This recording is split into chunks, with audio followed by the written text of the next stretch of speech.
Hi, everybody. I'm pleased today to be talking with Jocko Willink, who I've talked with on his podcast on 3 separate occasions. I don't think I've had Jocko on mine, and my memory isn't what it should be.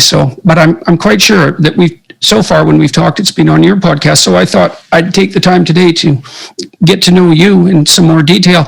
Jocko is an American author, podcaster, and retired naval officer who served in the Navy SEALs. He co-authored the books Extreme Ownership and The Dichotomy of Leadership with fellow retired SEAL Leif Babin. Did I pronounce that right? It's actually Leif Babin. Oh, so I didn't pronounce it right at all. Leif Babin. He hosts a weekly podcast with Brazilian Jiu-Jitsu practitioner Echo Charles called the Jocko Podcast. He has 1 million subscribers on YouTube, and his podcast attracts many more listeners. He co-founded the management consulting firm Echelon Front LLC and has extended his business development on a number of additional fronts. His military service included combat actions in the war in Iraq, where he eventually commanded the SEAL Teams 3 Task Unit Bruiser that fought in the battle against the Iraqi insurgents in Ramadi, and was honored with the Silver Star and Bronze Star for his service. He achieved the rank of Lieutenant Commander. Good to see you again, Jocko. It's good to be here. I feel the same way, that it's good to be here. I'm really looking forward to our conversation. So I'm glad that you were able to gut through that ridiculously long bio, and I felt that as you got to the end of it, you were breaking free of the chains of that reading. So I'm glad it's over with. Yeah, well, it's so much better just to talk than to read in this sort of format. But at least everybody who doesn't know already has some sense of who you are, some minimal sense of who you are. So tell me what's been happening online with you over the last couple of years, because we haven't spoken. I would say it's got to be 2 years, I think, something like that.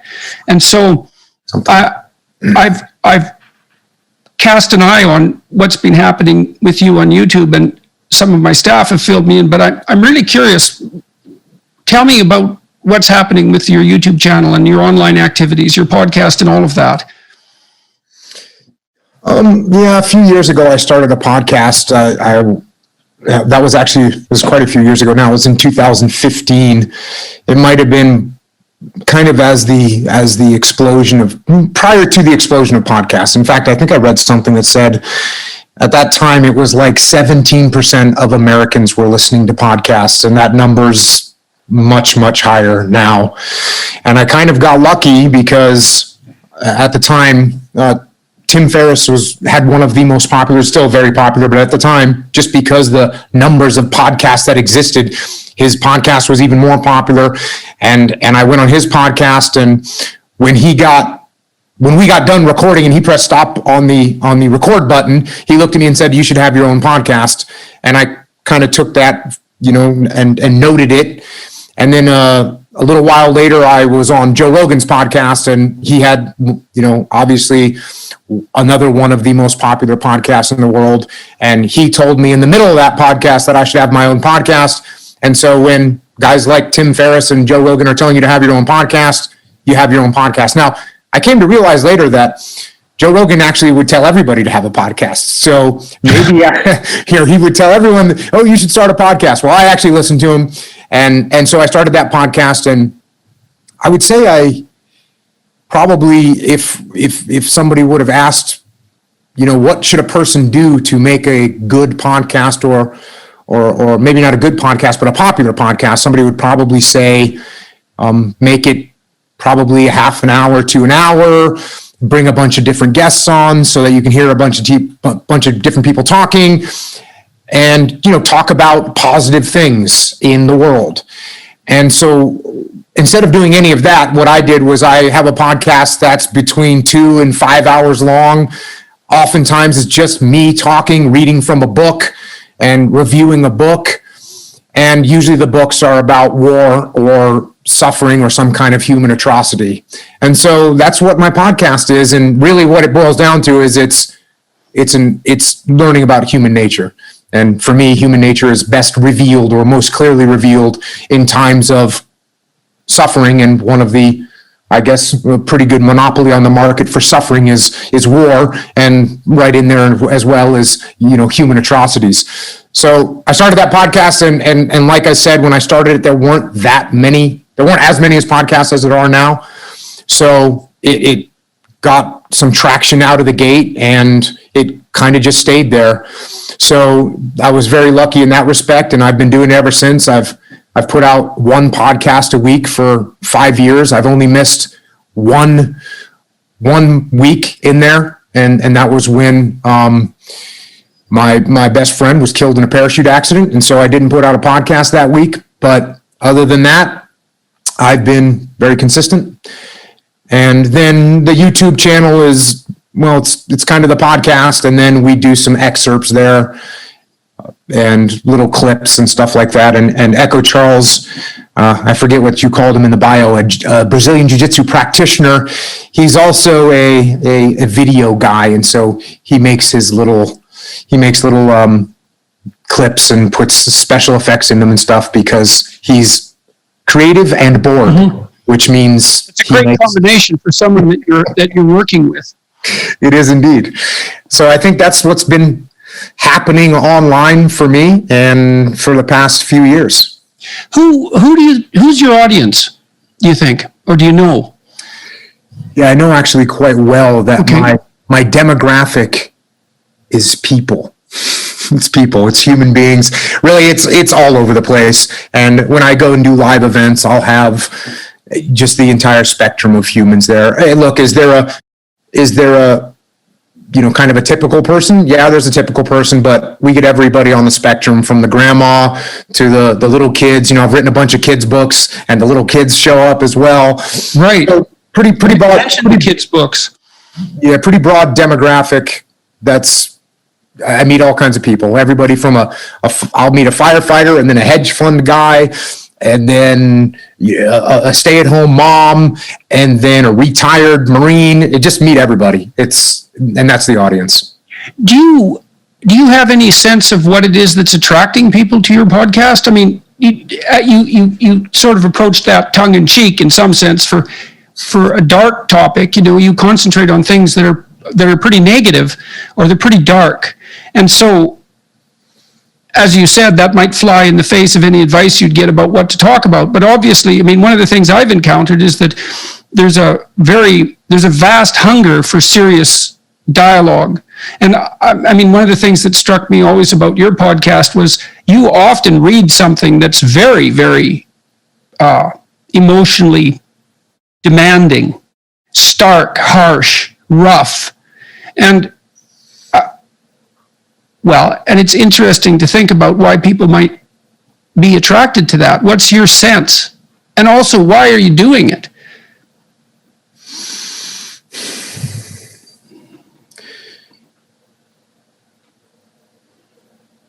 I think that it's emotional.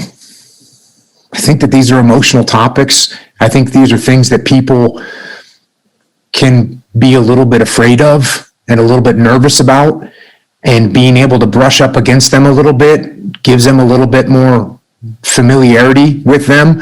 And therefore, when you come close to things that are that stark and dark and horrible, it also makes you look up around at the present situation that you're in, and maybe it doesn't look as awful.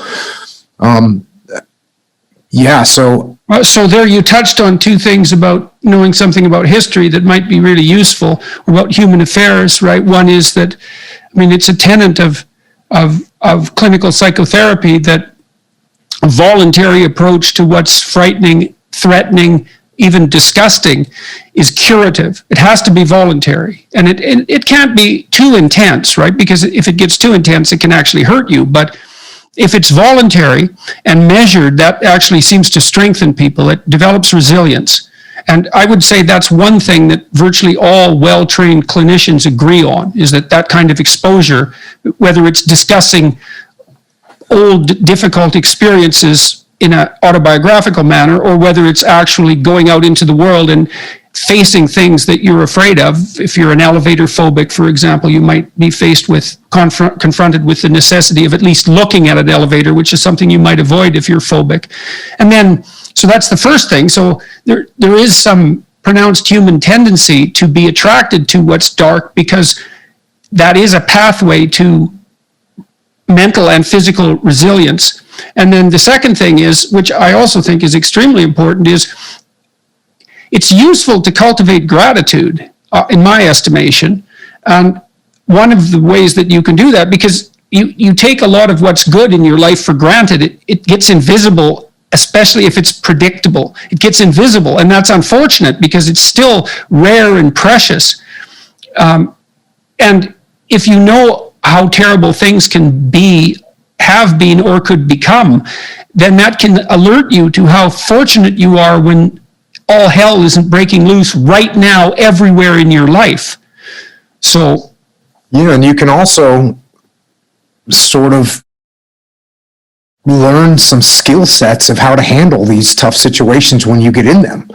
And if you can see that someone went through something that's much worse, and what did they do to deal with it? How did they get through it? What did they think about? What did they do? You can say, okay, well, I've seen that before. And the situation I'm in isn't quite as bad, but I know that person took action. I know that person stood up and made a move and made things happen and tried to move forward. And maybe that's what I should do too. So you can definitely garner some skills from the past. And right, so that's a third element, is that it can expand your notion of human competence. And that's, I think that's one of the reasons that people love watching high-end sports performances, because you think, well, look, that's what a human being is capable of. Isn't that so remarkable? And I am one of those. And so that's a limit case, but there's obviously room for me to develop. And that's something that's very hopeful. And so if you are in dire straits and you've seen that other people can get through that, you think, well, maybe I could get through that if I could just learn how to do it. So yeah. I had a guy on my podcast who had written a book. His name was William Reeder, and he was a helicopter pilot in Vietnam, and he was shot down. Well, he shot down 2 times. The first time he was shot down, he was able to make it back to friendly lines. The second time he was shot down, he was captured, and he was captured in South Vietnam, which is actually worse. You didn't want to get captured in South Vietnam, because then they had to get you to North Vietnam, to the prison. And getting to North Vietnam while you're patrolling through the jungle for months on end is not a good thing. And at one point, he's in a 2-foot tall bamboo cage in the jungle, and his legs are shackled, and it's nighttime, and he's trying to sleep, but he's having trouble sleeping because the rats are gnawing at the wounds on his legs. And so, knowing that someone could suffer through that and survive and get through and make it out the other side and then carry on with a completely productive life tells me that we are pretty resilient as a species if we can dig deep and find that resiliency. yes, well, that's exactly the kind of story that also makes you much appreciative of the fact that you have a bed in an air-conditioned room, that in a house in a town that's not burning to the ground with rioters, and you have that every night. And so you take it for granted, but it's still worth noting that it's a kind of miracle compared to all the alternatives that might manifest themselves. Yeah, I think people appreciate that. I think people, look, how many movies have been made about war? Countless movies have been made about war. Countless books have been written about war. So human beings definitely have some sort of I don't know if it's a fascination or at least an appreciation for the sacrifice and the effort that goes into fighting a war. And I will tell you, and I can't speak for everybody, but certainly me and many of the kids I grew up with, and then many of the people that I served with, that's what we wanted to do. I had some kind of an instinct. That's such a great thing for you to be able to say. because I remember watching this kid once. I saw him in Montreal, and he was standing. He's a big kid, about 6'5", I would think, and he was wearing these punk boots that were like military knockoffs, essentially. And he was standing there. He's about 17 or 18, and he was standing there on the corner of this outdoor shopping mall carrying these 2 pink shopping bags and looking completely out of place. And I thought, if you went there and offered that kid a chance to go off and have an adventure, to have a battle, he'd drop those shopping bags and be gone in 2 seconds, because he wants something more than he's not built for that. It was so incongruous, he wasn't built for that. And William James, the American philosopher, said that we needed a moral equivalent to war, because war calls people to extremes, right? To the extremes in their life. And there's something about that was obviously compelling, as you say.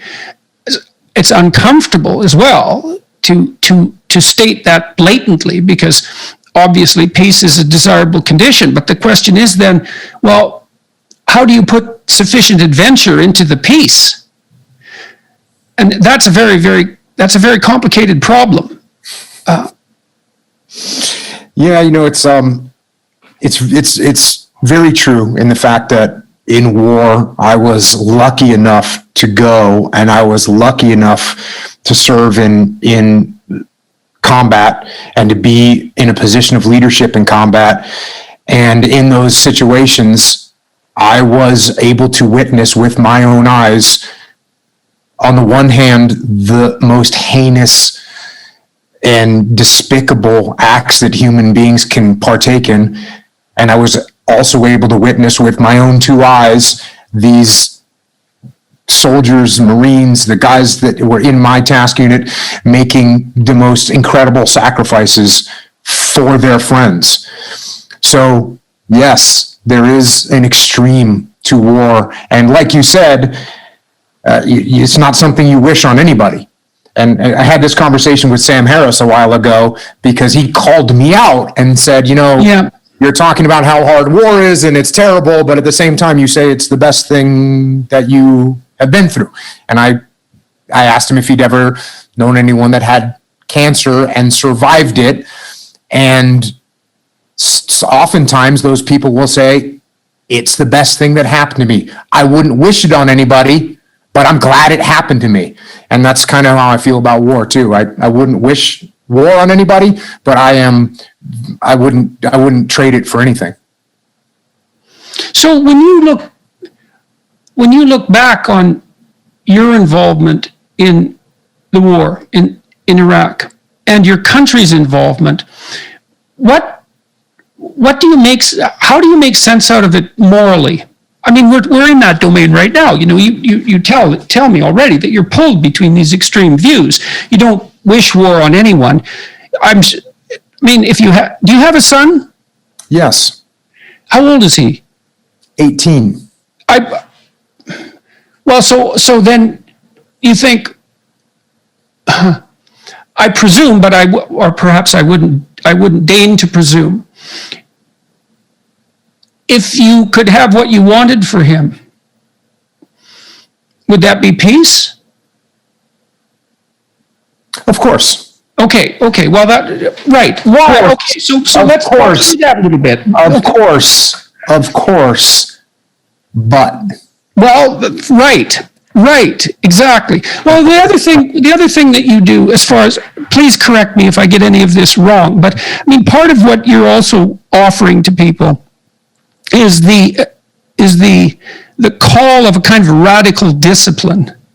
Right now, you post on Instagram the times you wake up in the morning, correct?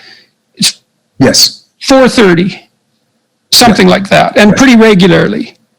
And I guess you do that to show people that you can get the hell out of bed at 4:30 and get your day going. And yeah, maybe not. I would love to tell you that I was had that much forethought into when I started doing that, but I was on Tim Ferriss's podcast and he told me I should join Twitter. And I kind of said, what's that? And he showed it to me a little bit. And he said, you really should join this. It's a way you can communicate with people. And I said, okay, fair enough. So I signed up for Twitter, and then whatever, the next day I woke up in the morning and didn't know what to write or what to do. So I just took a picture of my watch and, here I go. And other people kind of noticed that. And so that's kind of how that whole thing started. But yeah, well, it's not always the case that when you do something new and creative, you know why you do it. I mean, sometimes and even if you think you know why you do it, you might find out 5 years later that there were 10 other reasons that you did it that you weren't aware of at the time. Like, we live beyond ourselves all the time. That's especially true if you're entrepreneurial and creative, because you're changing who you are all the time, and there's no reason to assume that your understanding of yourself would keep up with the changes. Yeah. So my take on the Instagram posts was, well, what I just mentioned. It's like, well, yeah, you can sleep until 10 o'clock in the morning if you want, but you can also get a jump on the day. And I think part of what makes what you're doing attractive is that there's so little emphasis in our popular culture, especially with regards to the so-called mainstream media, on discipline and responsibility, that there's a tremendous hunger for anything that pertains to that. And you have a right to be discussing that, I would say, because of your background, which, if nothing else, required a tremendous amount of discipline. Yeah, and I ended up writing a book called Discipline Equals Freedom. And I'm lucky that I wrote it when I did, because if I would have written it 2 years later, everyone would have said, oh, everyone's talking about discipline now. So, yeah, discipline, absolutely. Discipline does bring you freedom in life, and that's something that I kind of figured out over time.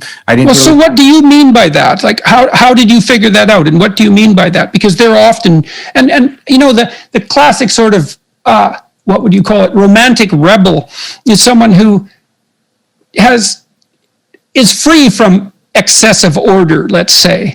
They see freedom and discipline as antithetical rather than seeing one as a precondition for the other. And so how did you learn that discipline was a precondition for freedom? If I've got the equation, how did that manifest itself in your own life? So we'll start off by saying this. And look, I was a young kid. I joined the Navy to go in the SEAL teams. I went through SEAL training. I showed up at a SEAL Team 1. And when I got there, and as I look back, this is a very powerful thing, even though it's very simple. So I'm 19 years old when I show up at SEAL Team 1. I'm done with the basic SEAL training. And I have a goal in my head, which is this. I want to be a good SEAL. Mm-hmm. That's what I want to do. That's like, I don't know about anything else. This is what I want to do. I want to be a good SEAL. That's what I want. I want to be a good SEAL.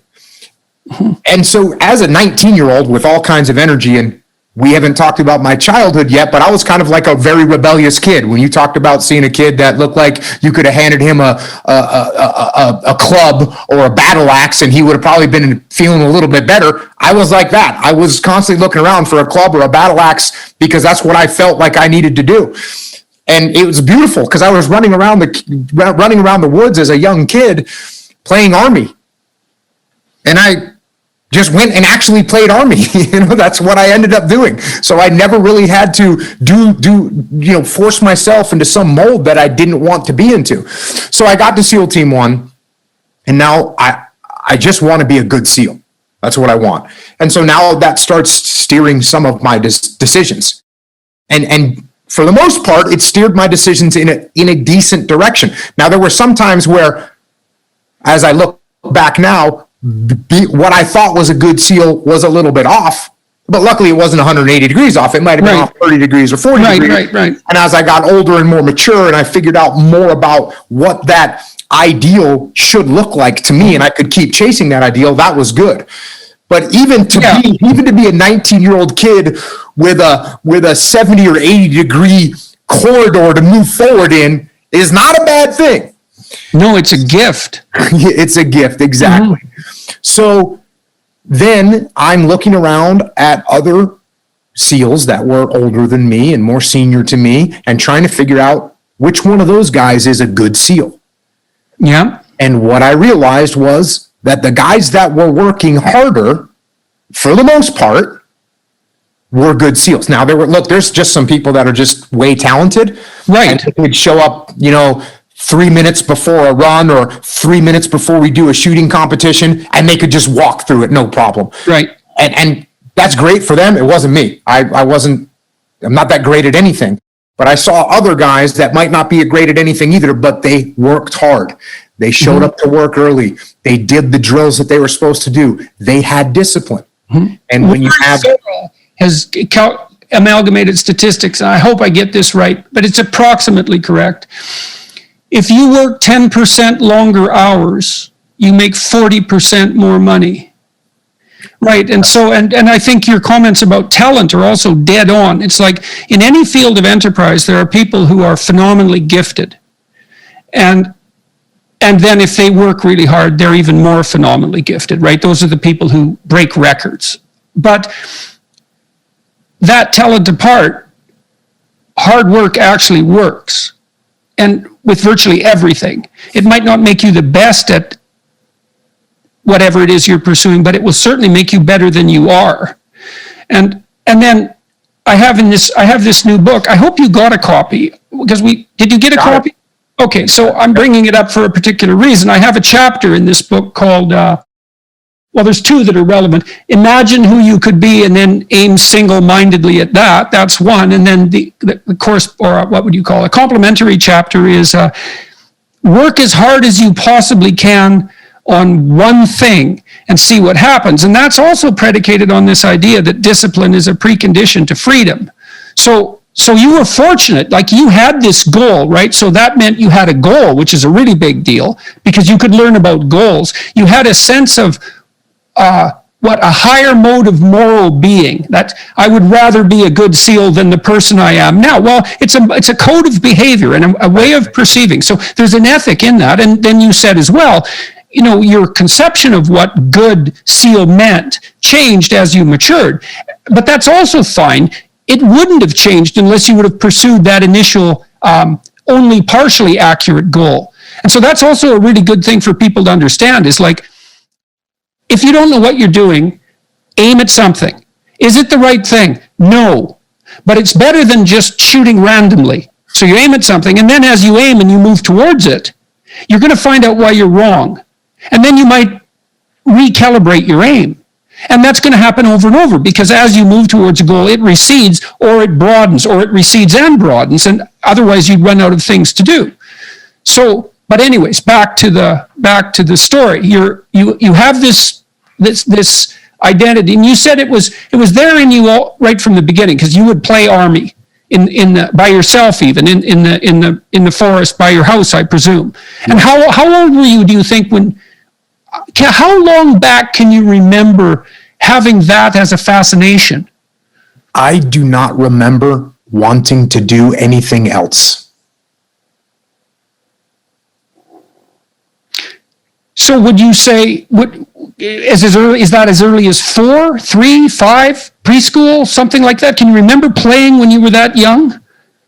I can't remember, a specific age, but if I think back to, hey, that looks like what I want to do, I remember I want to be a soldier. And you remember when you were a kid? I mean, I'm fascinated by this because, one of the things I really noted when I had kids was how much their personality was there right from the beginning. Like, my children are quite different. They have their similarities, but they're quite different from one another. And those differences were there right from the beginning, and they've maintained themselves throughout their lives. And so it's fascinating to see that destiny, in some sense, is built right into the person to begin with. And so, this was built into you by all appearances. And so it manifested itself in what attracted you even in play as a child. And that's the beginning of identity formulation, that play. And so what was it about being a soldier that you think attracted you when you were a kid? Like what was it that was so compelling? Because being a soldier is a multi-dimensional identity. There's the physical combat element of it. There's the strategic element of it. There's the discipline, the camaraderie. What were you playing, do you think?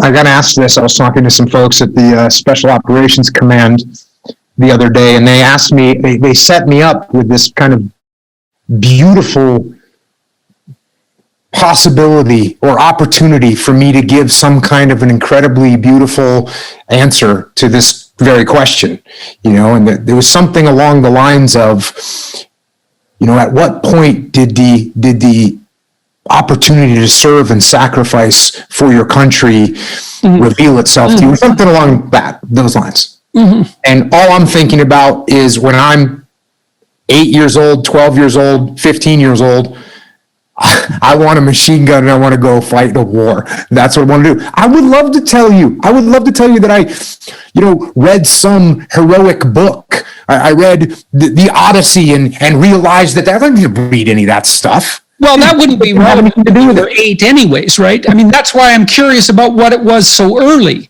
And so, okay, so for you, it had something to do with weaponry, apparently. I got to tell you a story about my father, okay? And tell me if this, produces any echoes. Well, before you go, Yep. weaponry was like, for sure, that's fine, but it could be a club. I wasn't a kid that was obsessed with guns. Okay. It was, and maybe it was just, we're going to get out and run around with sticks and try and hit each other or get into rock fights. Did you ever have rock fights when you were a kid? Well, we had ice fights because it was northern Alberta, but also dirt lump fights. And now and then those would have rocks. And I can remember it was usually the Protestant kids against the Catholic kids. I mean, there wasn't that much of a division between those two in our town, but the Catholic kids had their junior high and high school, and we had ours. And so our gangs were separate. And so we would have dirt lump fights in the vacant lots where buildings were being constructed. And those were extremely exciting. Now and then you'd take a dirt lump rock in the mouth, and that was a little bit on the painful side. But there's no doubt that it was extremely exciting. And so, and then I cut you off about your dad and the gun. Oh, well, my dad told me something, and then this might be more relevant to guns, but my dad collects single shot rifles, and he has a lot of them, like hundreds of them, and he's a gunsmith and makes stocks and hand carves them. And anyways, he's an artisan in that regard, and it's a real focal obsession. He's a great shot. He shot at the provincial level, which would be the state level in the U.S., but it was single shots, and he hunted, and so we grew up on moose meat and elk meat, and he brought elk into northern Alberta as part of a repopulation attempt. Anyways, I could never understand his fascination with guns because it was really a deep fascination. So it was something that elicited my curiosity. And at one point, I realized that he only hunted with single shots. So he had one shot at whatever he was hunting. So it had to be a good shot. And so he was pushing himself. And then I realized, well, he was really obsessed with hitting the target, taking aim and hitting the target. And it was about that time I learned that the Greek word for sin, hamartia, meant to miss the target. So there's this tight alignment between taking careful aim at the center of something precisely and then bringing yourself into alignment so that you would hit that target. There's a deep morality in that. It's a morality of hunting. It might be a morality of combat, and it's really deeply embedded inside of people. And that was what had my father in its grip.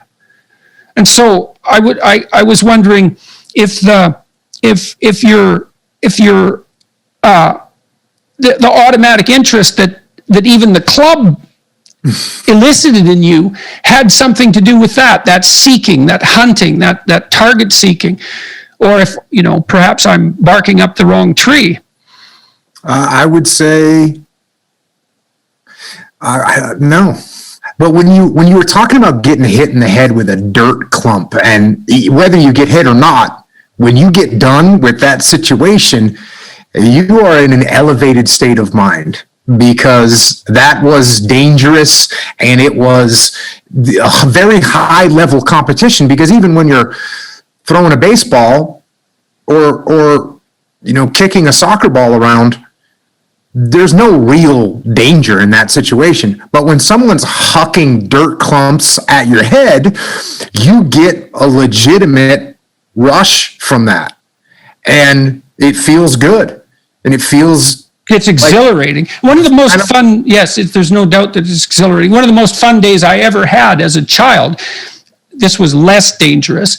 I lived next door to a policeman, an RCMP officer, and we went out one day. I was probably about 8, into my neighbor's backyard, and she had green tomatoes everywhere, far more than she was ever going to eat.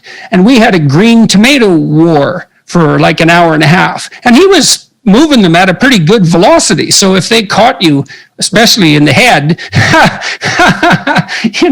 you kind of remembered it. But it was exhilarating, and it was really fun to engage in that with him. And I really do remember that. And I do remember those, I hadn't until today, but I do remember those dirt lump wars. And there is an exhilaration in pushing yourself like that.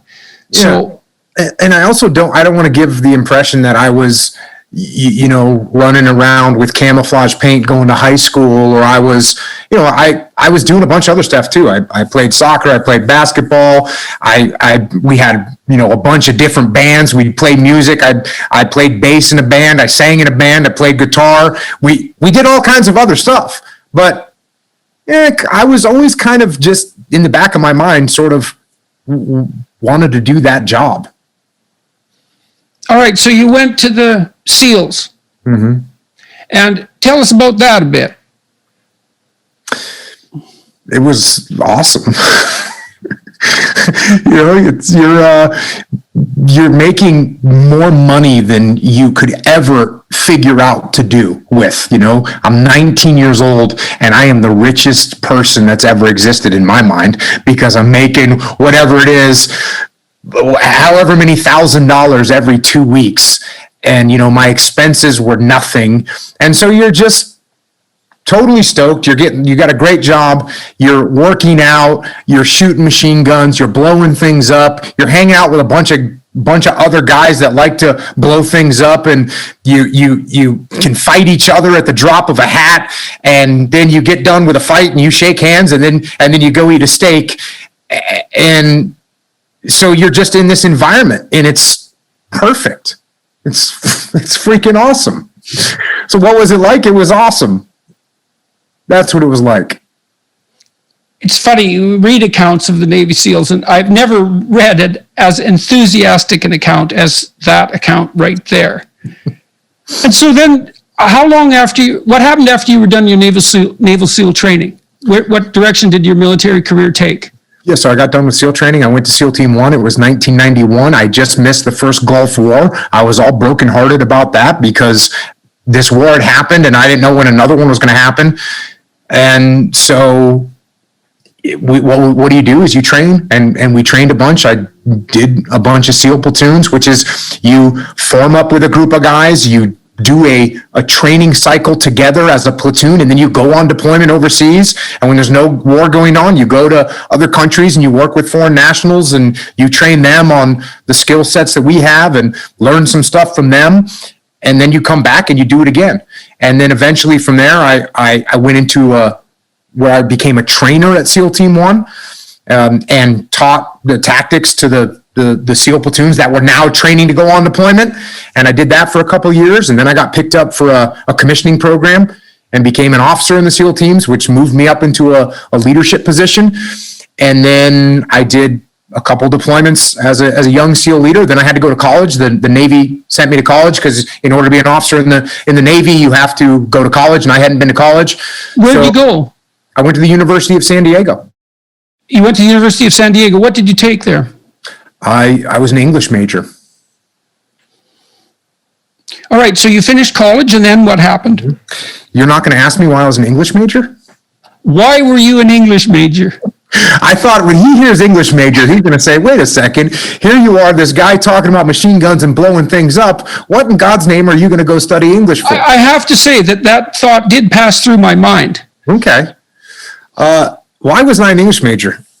I was an English major because, believe it or not, when you're in the SEAL teams, and especially when you're in the officer position, you have to write and read all the time.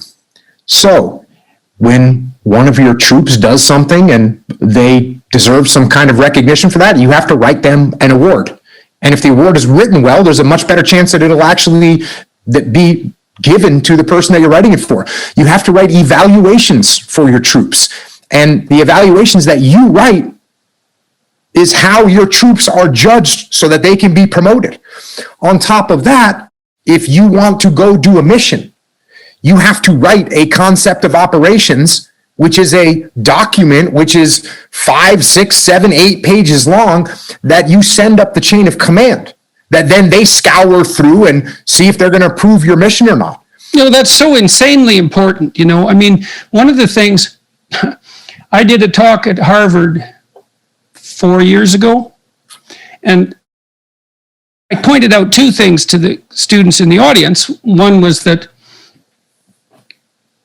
a tremendous amount of civilization and effort had gone into producing the institution that they were now part of, and that everyone who was part of that institution was hoping that they would come there and learn everything they possibly could that was relevant and important, and that they would be the best possible people they could be, and they would go out in the world and do as much good as they possibly could.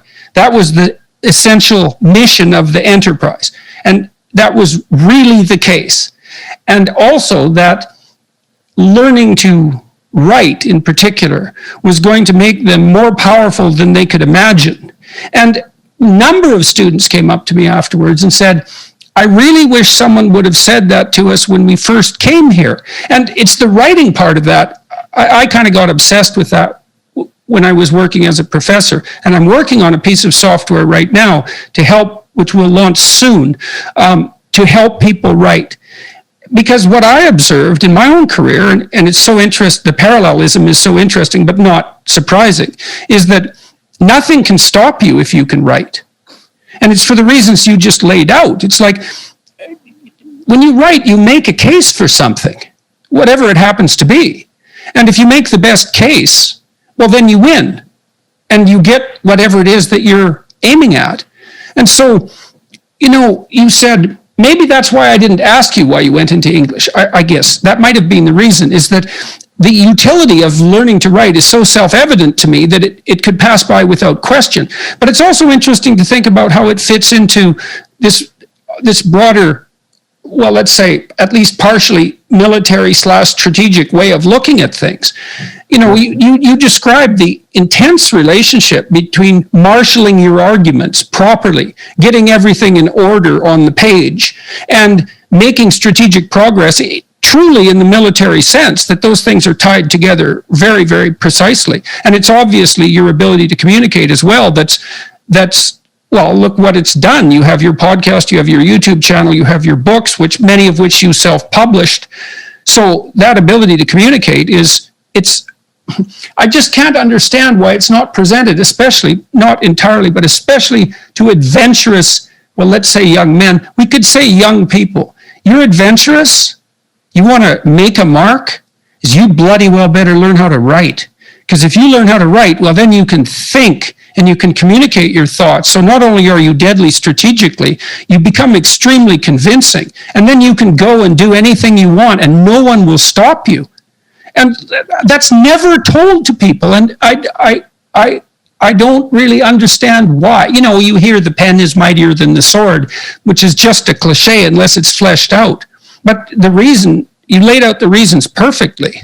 Yeah. You have to communicate what happened as well as having it had it happen.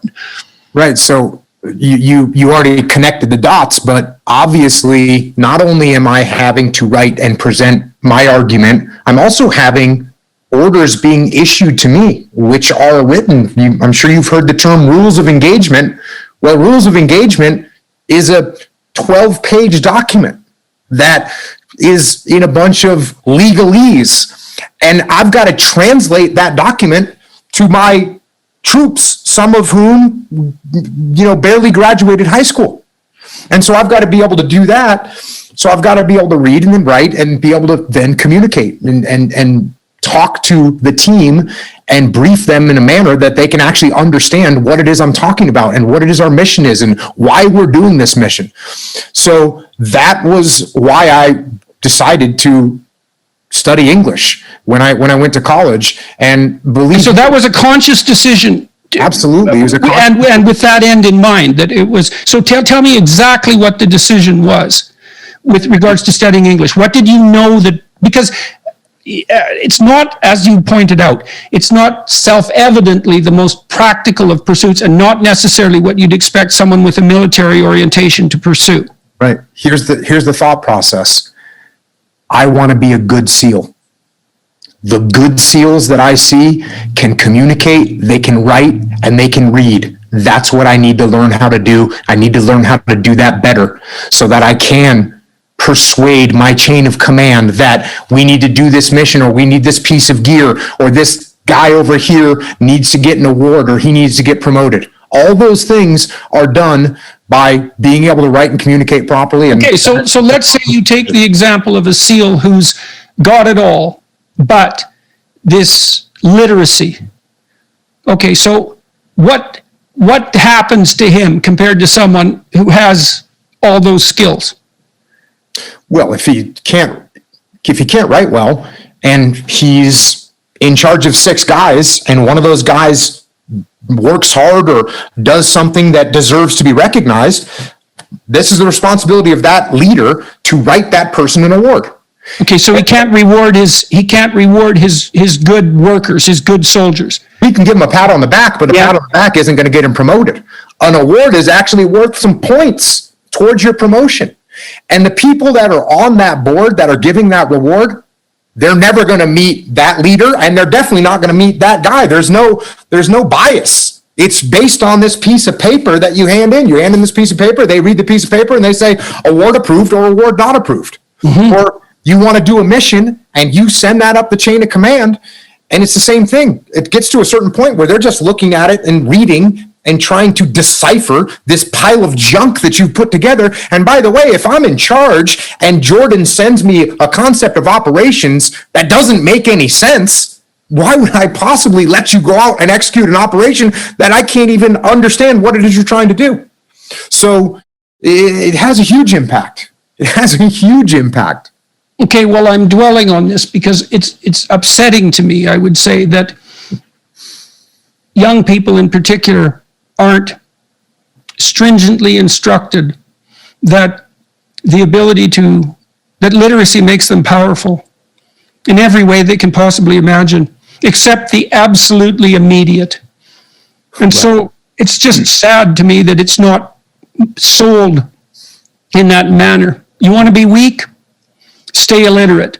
You want to be strong? It's like, put yourself together physically. Fair enough, man. Get brave and street smart. But then you could add some literacy to that and you're an unstoppable machine. So I concur 100%. And, you said being literate makes you powerful. And throughout recent history, if we're trying to oppress someone, what we don't want them to be able to do is read or write or articulate themselves. Right. Well, we haven't even talked about reading. We just talked about writing, and fair enough. So, but obviously you studied English, so you also read. And so what's the advantage to that as far as you're concerned, practically speaking? Well, obviously there are so many lessons that you can pull out of books, and you can get to a point where nothing really surprises you because you've at least seen some indication of what can unfold through reading. So again, for me, it's very much focused on combat and war, but there's lessons that you learn and you say, oh, I've seen that before. There's a book, it's a book called About Face, which I think the last time you and I talked, I think you were writing the foreword for the Gulag, and I was about to write the foreword to, I don't know if that's your favorite book, but I was lucky enough to be able to write the foreword for my favorite book, which was re-released because I was talking about it all the time. And the book is called About Face. And it's about a guy that was in the Korean War and then he was in the Vietnam War, and his name is Colonel David Hackworth. But I would read that book. When I was on deployment, I would open up that book anywhere and I would read 2 pages or 3 pages before I'd go to bed if I was in my bed that night. And there were so many lessons that correlated to what I was actually going through. And a real obvious example was when he was in Vietnam, he's working with the South Vietnamese soldiers and therefore by proxy, the South Vietnamese government. And guess what? They're all corrupt and they're not motivated and they don't have the right gear. And here we are in Iraq and we're working with Iraqi soldiers and therefore by proxy we're working with the Iraqi government. And guess what? They're all corrupt and they're not well equipped. And how did he deal with it? How do we deal with it? So there's an example of when you read, you can learn, and you don't have to go through the school of hard knocks. You don't have to get punched in the face repeatedly with things that turn out to be situations that other people have absolutely gone through. And the level of capability increases so much by seeing something one single time. Well, if I see something one time, I'm infinitely better than if I'd never seen it before. So if it's like those little puzzles, they give you a little puzzle, some kind of a mind bender, right? The mind benders only work on you one time. The riddle only works on you one time. Then you go, I know the answer to that. That's the answer. You never get fooled by that again. So just seeing it one time, you're infinitely better. So when you read enough, you're capturing all these lessons. And you know what? I got to say this. It's not just reading.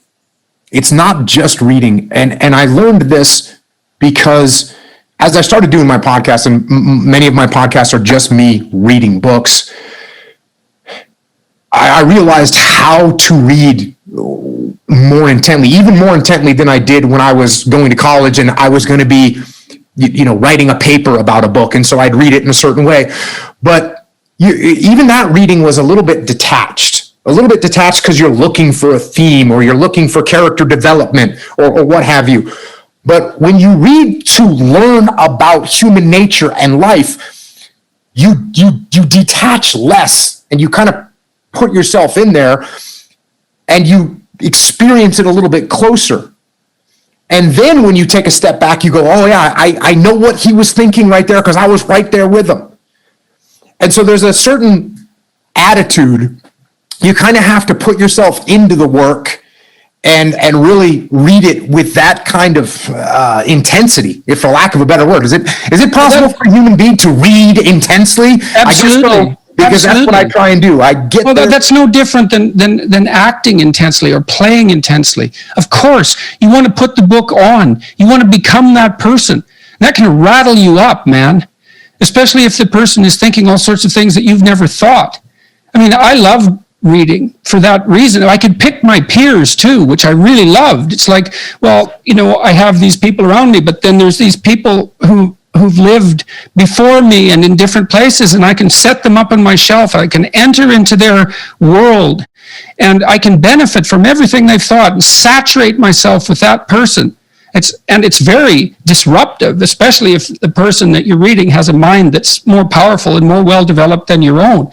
I mean, Friedrich Nietzsche spun me around for about 3 years, and I was reading Jung at the same time intensely, and the same thing, it was very disruptive, but unbelievably useful to try on other people like that. And you get the benefit of their entire life distilled into their book.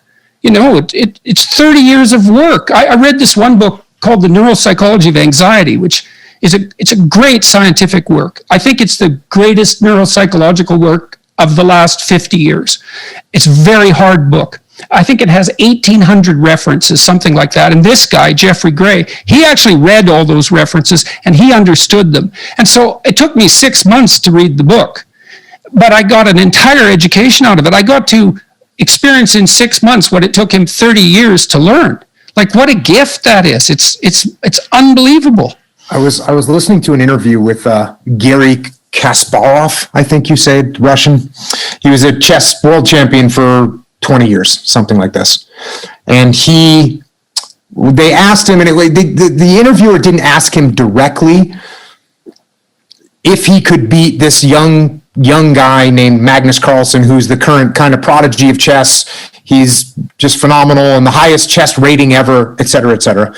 And he didn't get asked directly if he could beat him, but it was definitely implied, if I remember the interview correctly. And what was very interesting to me, Gary Kasparov, there was two things that I found interesting.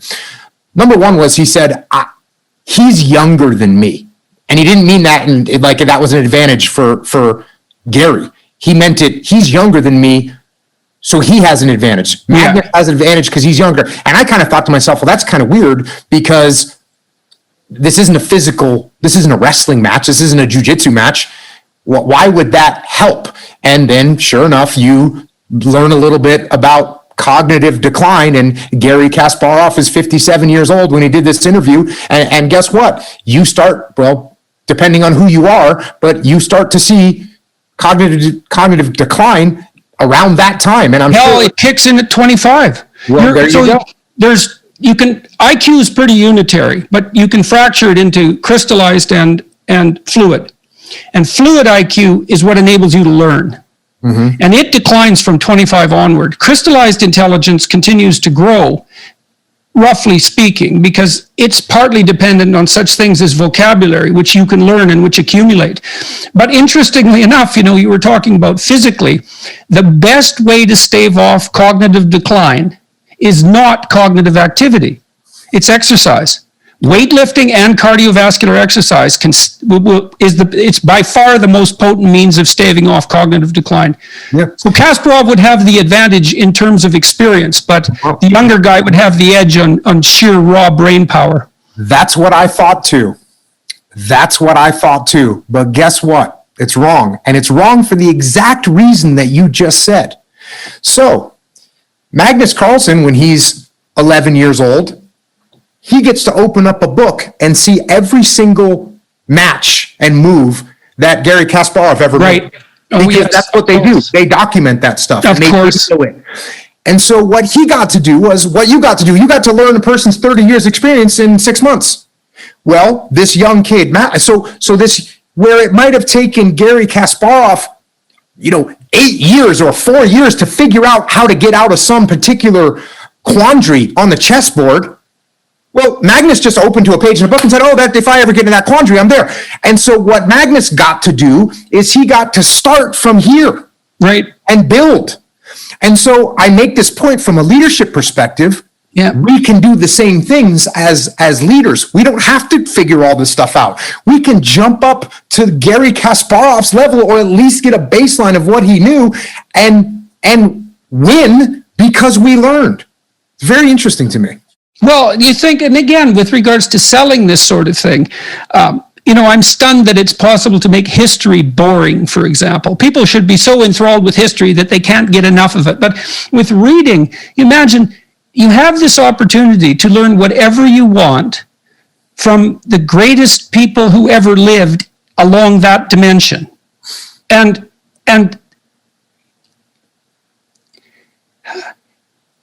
well, it's stunning to me that is a hard sell. It's mysterious that it isn't something that everyone is just clamoring for. I mean, to me, that points to a devastating failure, inadequacy of the education system, a mysterious inadequacy. Yeah, I think maybe the transaction isn't always clear for people. I always talk about, well, if you're going to sell somebody a book, if I'm going to sell you a book, Jordan, you've got to give me $20 and 8 hours of your time, right? That's what you're going to give me. You're going to give me $20 and you're going to give me 8 hours of time, which you would probably, have other things that you might need to do. And the transaction's not always clear of what you're going to get out of that, especially when, look, you can spend a lot of time reading books and not get as much as you might want. You might not get your $20 worth out of a book. So you have to be somewhat selective. Now, luckily, it's not even that hard to figure out which books to read because there's so many reviews and history about where these books came from and the productivity that they resulted in. So, but I think it's hard sometimes look, I can only speak for myself. When I was younger, it was really hard for me to figure out that transaction. Yeah, fair enough. Like I had a librarian when I was 13 who told me what to read, which is what a teacher should do, right? There's nothing a teacher can do for you that's better than say, well, here's 10 books that will change you completely, and who actually knows that to be the case. And one of the things I'd really like to do, I've toyed with, with the whole concept of online education. One thing I'd really like to do is to divide up the variety of domains of learning and identify the top 10 books in each domain.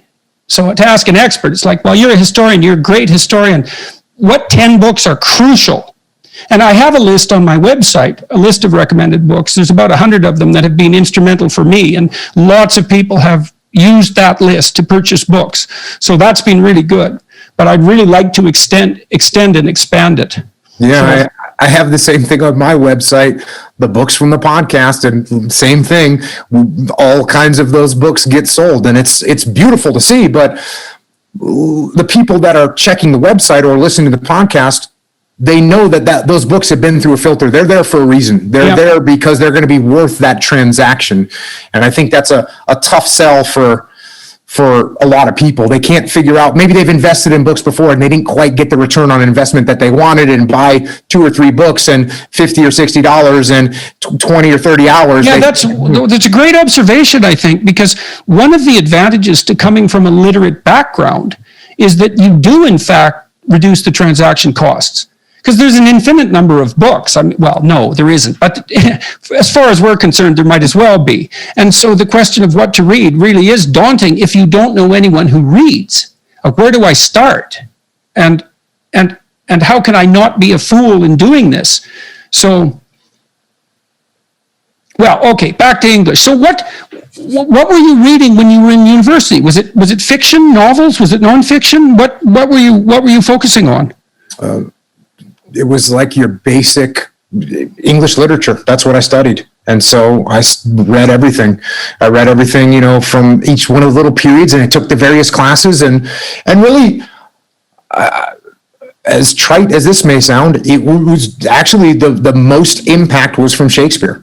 It was the most impact on multiple levels. And I'll tell you the primary level. And when I've covered Shakespeare on my podcast, I explain this to people.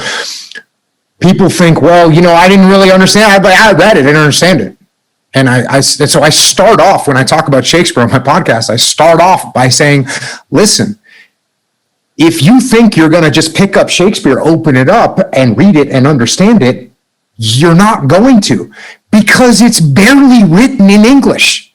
It's barely written in English. It's almost another language. And so you're not going to be able to just pick it up and read through it. It's written in almost other language. So what you have to do is you have to start to interpret it. And so what I realized with Shakespeare is, number one, the weight of the words, that these words were so pregnant with meaning that you had to pull those words and parse those words and pull those words apart to see all the depth that each individual word had, and then the way that they're put together.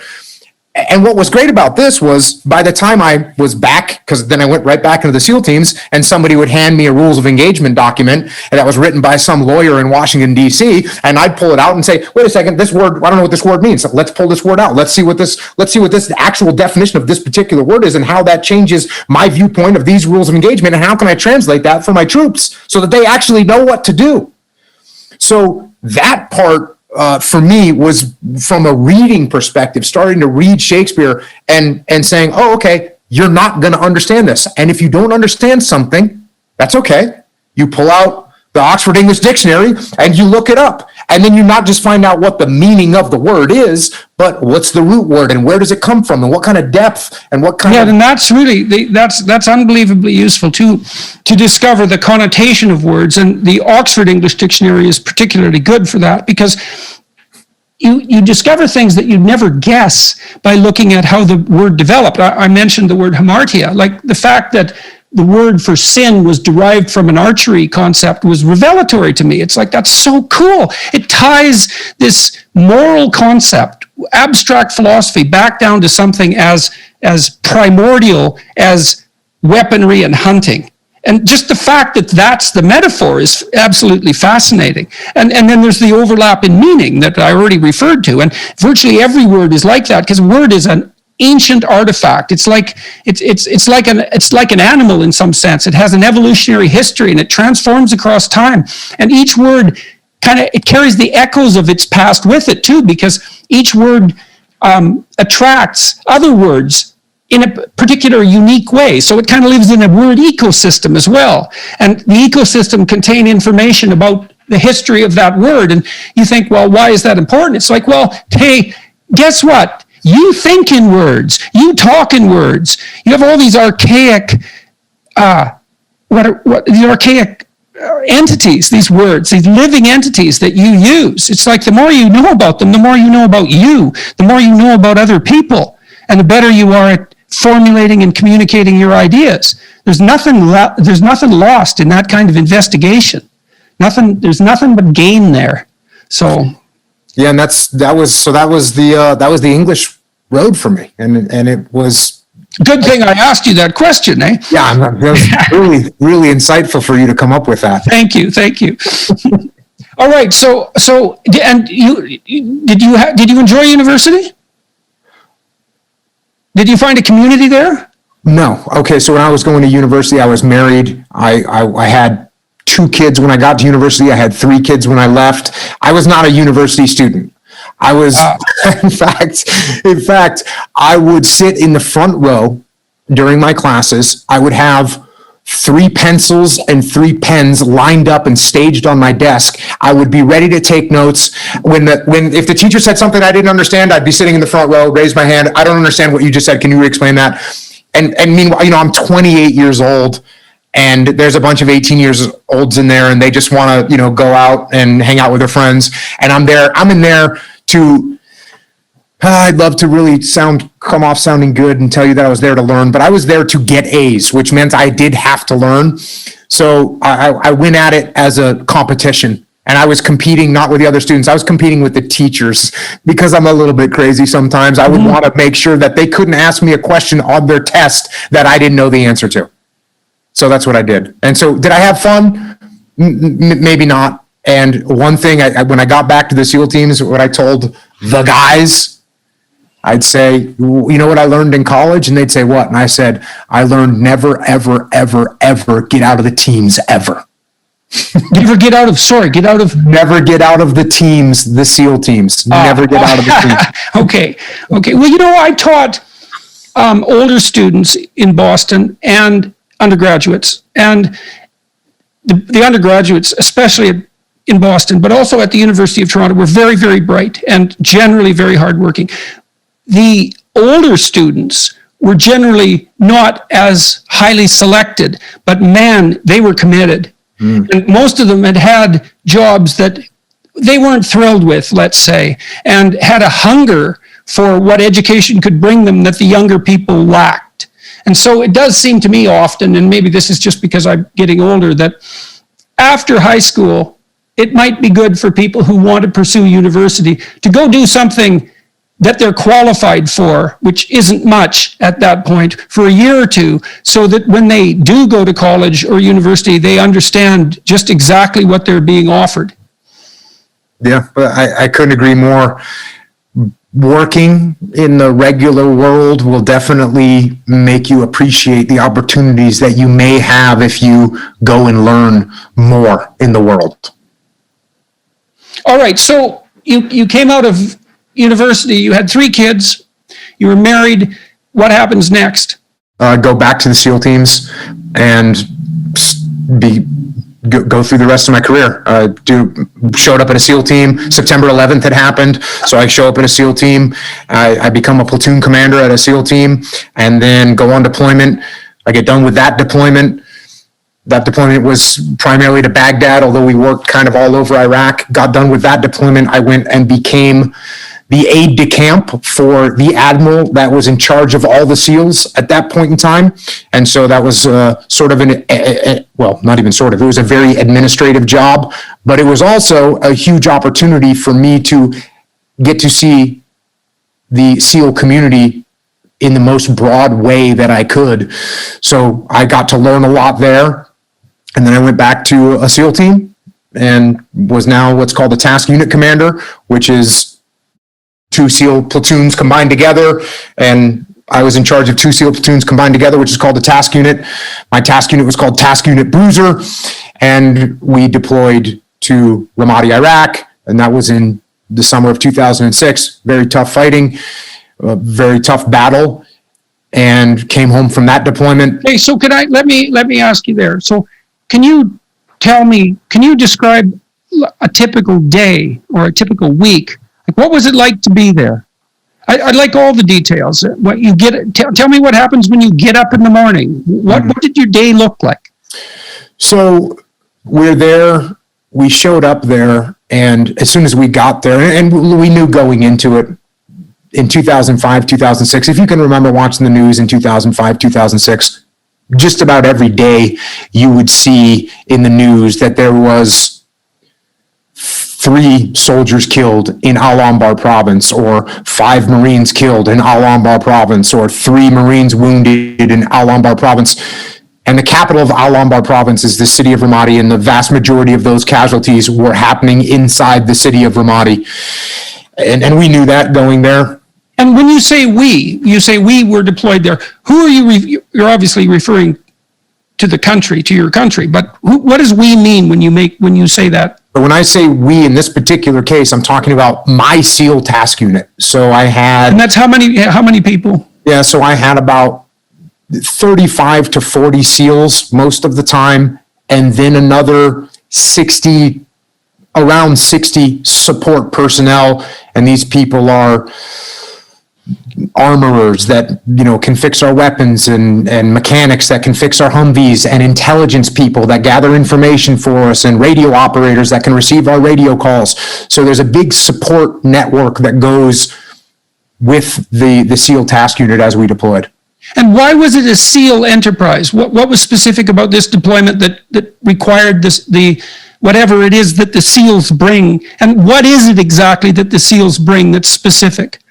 So on this particular deployment, at this point in time, SEALs were deploying to Iraq all the time. There was always SEALs in Iraq.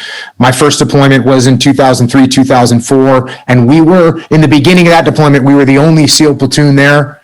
And then by this time, there would be many more SEALs. I forget what the number is, but so we were in Iraq, and we were conducting special operations missions. And in particular in Ramadi, when we got there, so a standard SEAL operation on my first deployment was gather intelligence from various sources. So through various sources, we would gather intelligence about the location of a bad guy. Okay, so you had a variety of people who were targets identified, and they were leaders of what marked them out as bad?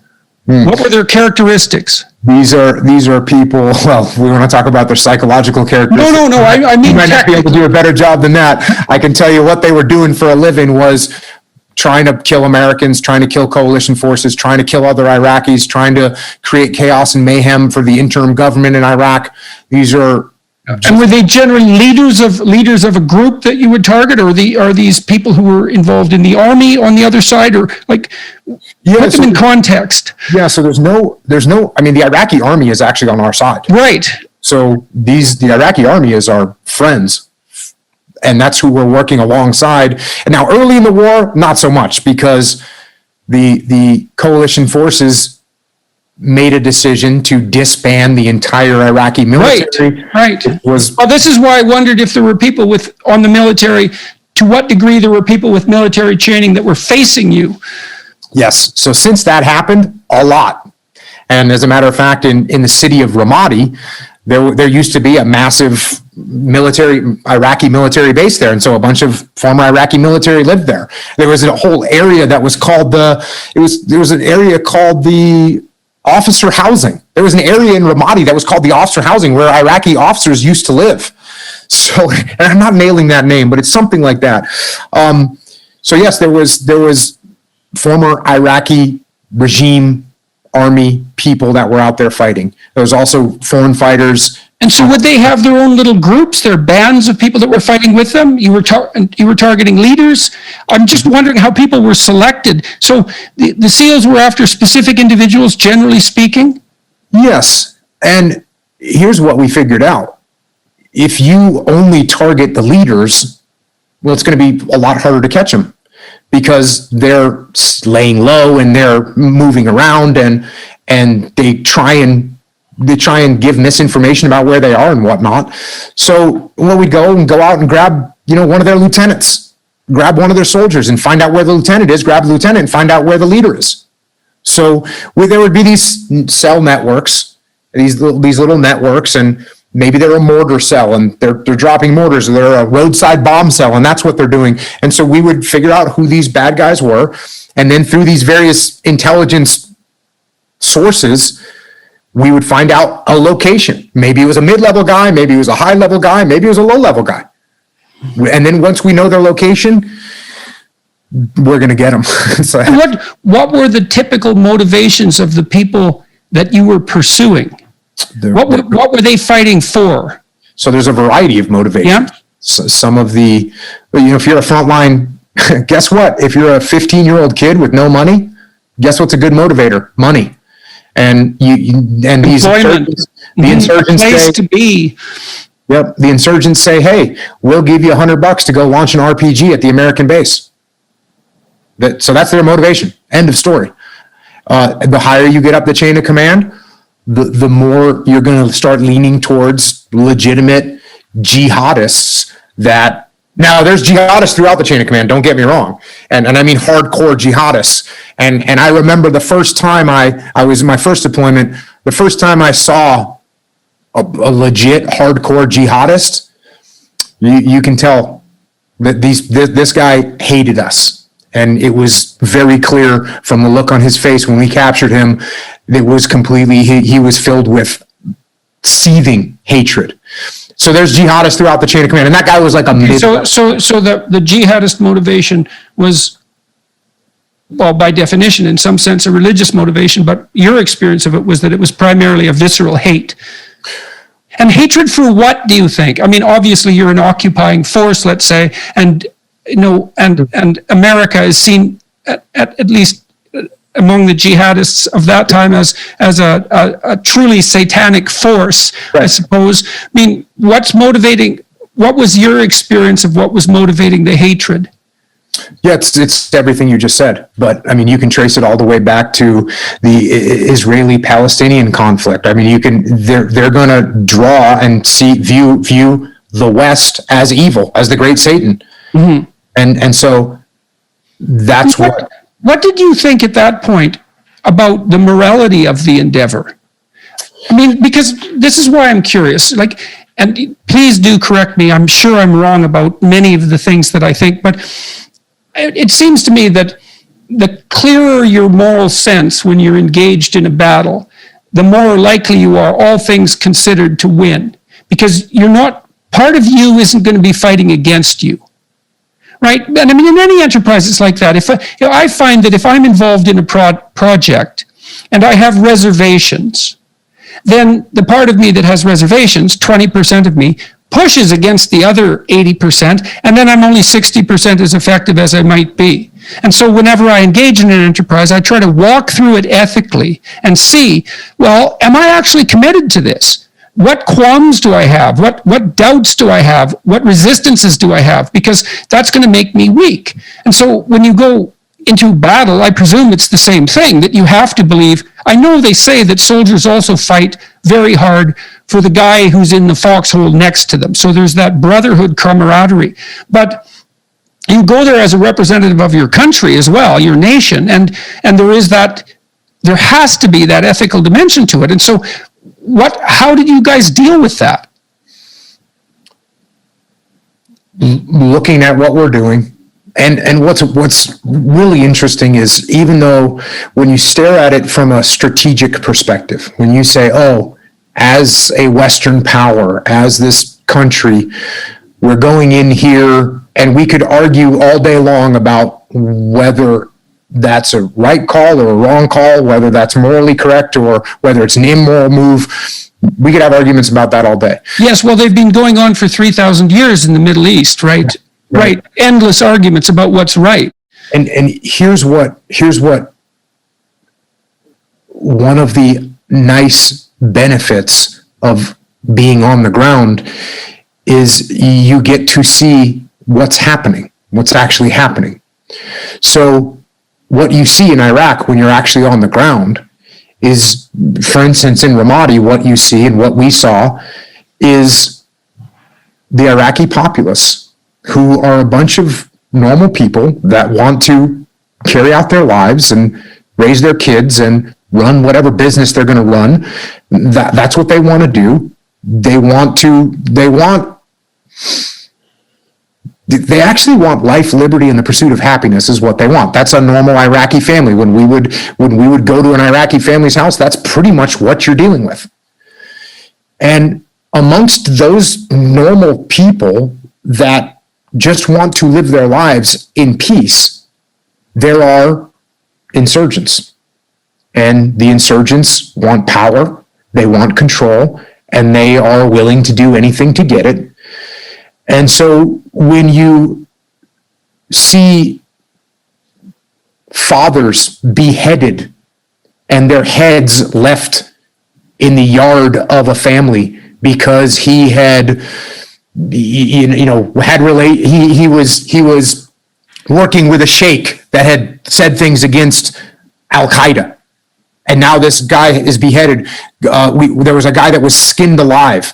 There was torture. There was rape. So when you are on the ground and you see this stuff happening, and you see the local populace clapping and cheering when you kill insurgents, your strategic vision isn't quite in focus as much as what you're seeing right in front of you with your own two eyes. And so therefore, the 20% of you that might be arguing whether this is right or wrong, when you see families slaughtered, you very quickly tell that 20% of your brain that you need to look at what's happening right here. This is immoral, and we need to do what we can to help these people. And did you feel then and then again now? I mean, it's a quagmire. It's an ethical quagmire, the Middle East, and so it seems in some sense that no matter what you do there, it's wrong. And I'm not trying to convince you of that. Believe me, I'm really curious about this. You felt when you were there that you were on the side that was doing the right things. And now when you look back, I mean, I don't know what to make of what happened with the U.S. in the Middle East over the last 15 years. I'm just as happy, and perhaps you are as well. There's less engagement in foreign wars now than there was 10 years ago in the U.S., right? That seems to have receded to some degree, and that perhaps that's a good thing. What do you think about America's involvement in Iraq? What conclusions have you come to? So you talked about this argument that you're going to have in your own head. Well, you are also going to have that argument on a national level, right? You're going to have a national level argument of whether this is the right thing or the wrong thing to do. So my scale, my measure of this is, if you are going to go to war, you have to make sure before you go that you have the proper will the proper will. And there's two types of will that you need to have if you're going to go to war. The first type of will that you need to have if you're going to go to war is you have to have the will to kill. You have to have the will to kill. And guess what? I am sorry to inform everybody, it is not just the will to kill the enemy. Because when you go to war, war is an imperfect endeavor. And no matter how hard you try to just kill the enemy, you will kill civilians, you will kill women, you will kill children. That is what is going to happen. That is what is going to happen if you go to war. So you have to make sure you have the will to do that. That sometimes you're going to drop a bomb and it's going to land and it's going to kill women and children. That's what's going to happen. And anybody that thinks anything different is naive and ignorant. We seem to let our politicians often convince us that that's possible, but it's not. So you have to have the will to kill, and then on top of that, obviously, you have to have the will to die. You have to know and understand that if you embark in a war, your sons and daughters are going to be killed. That is what is going to happen. And anybody that says it's not going to happen is naive and ignorant. Now, I think before we go to war, oftentimes we rationalize that we can mitigate the risk of killing. We can mitigate the risk of dying. And for some reason, we think we can mitigate those risks down to zero, which is impossible. So if you have the will, if you look at a situation and say, we need to do something here, for moral reasons, for national security reasons, we need to take action. Okay, so let me ask you a question there, if you don't mind. Whenever I have had to take difficult action in the past, to take a risk, my justification for that, so what allowed me to organize my will, let's say, was a belief that inaction was a worse crime. So I'm trying to think through what it takes to conjure up the will that you just described, morally speaking. And it's very difficult to talk about the morality of war, but it's absolutely necessary, clearly. Do you believe that in the situation in Iraq, do you think that the argument was laid forth?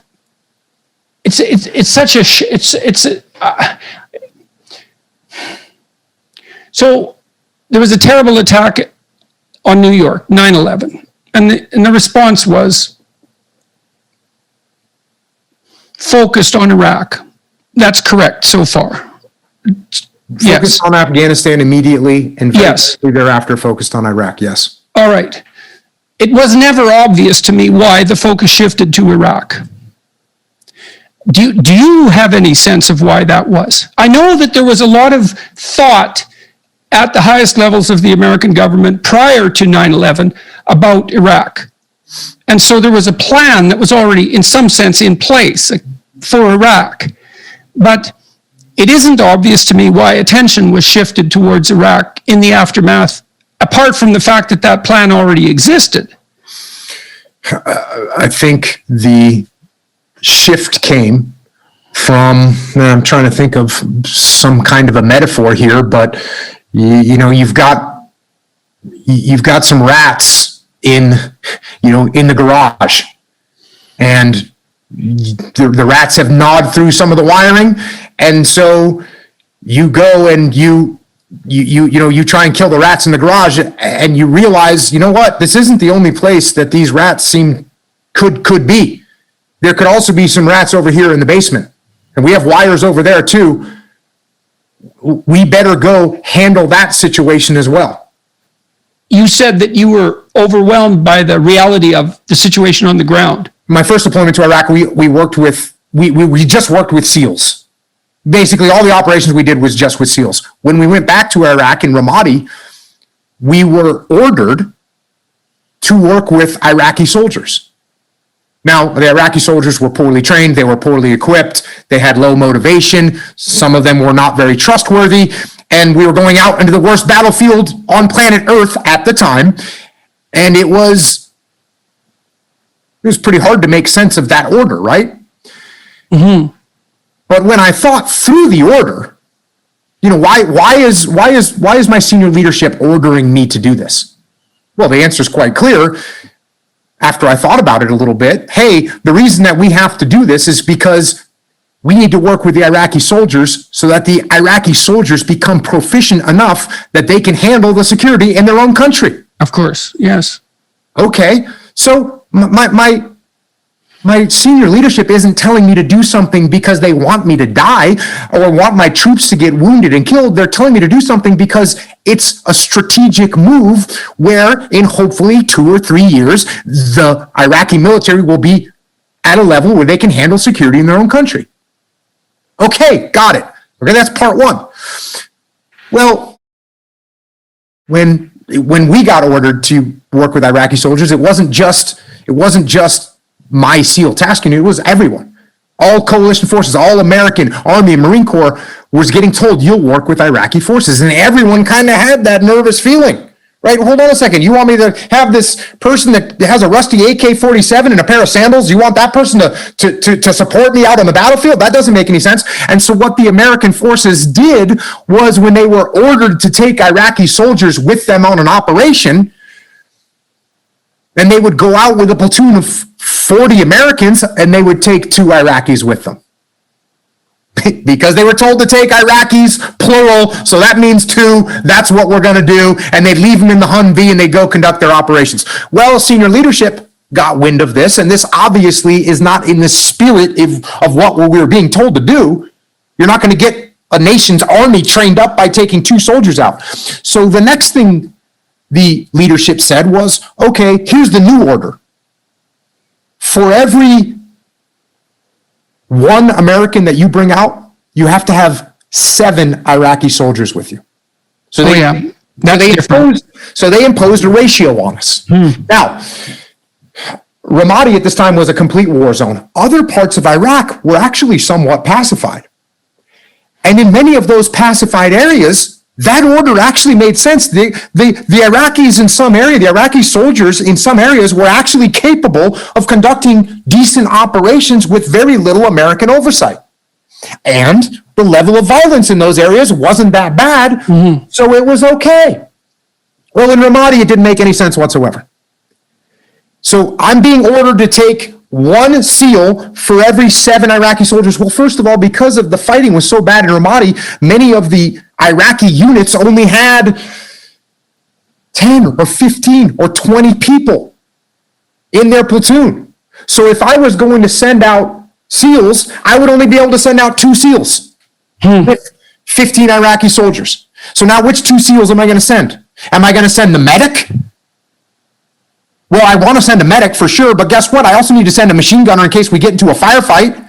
Well, what about the radio man that actually calls for help? What about the point man that actually knows where we're going? What about the leader who's going to make decisions out there? What about the explosive ordnance disposal guy that can dismantle bombs from going off? So who am I supposed to leave behind?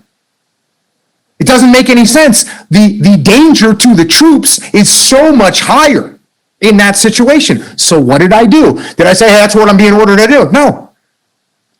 I took all this into consideration and I you'll appreciate this. I wrote a point paper up my chain of command, explained the situation of what was happening, explained the number of casualties, explained the level of violence, explained the size of the Iraqi elements that we were working with, and said, can I please get a waiver for this and allow me to take however many SEALs I've deemed necessary to take to be safe?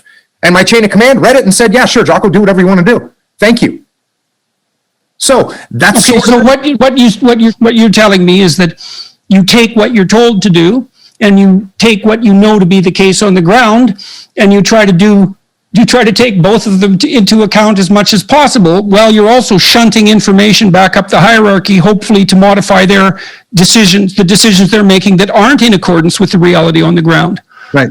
Right. So you do your best under the circumstances, but that seems to be a good answer. But it escalates. Obviously, it can escalate higher than that, right? The decisions, the orders that we're being given Can escalate to a point where maybe this entire thing that we're doing, I think, is wrong.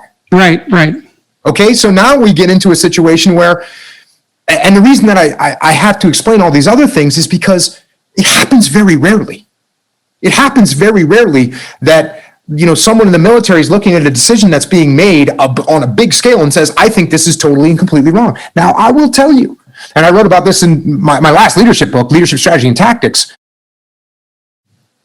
If you're being told to do something that you believe is completely wrong, well, I would love to tell you that that's a black and white decision, but guess what? It's not.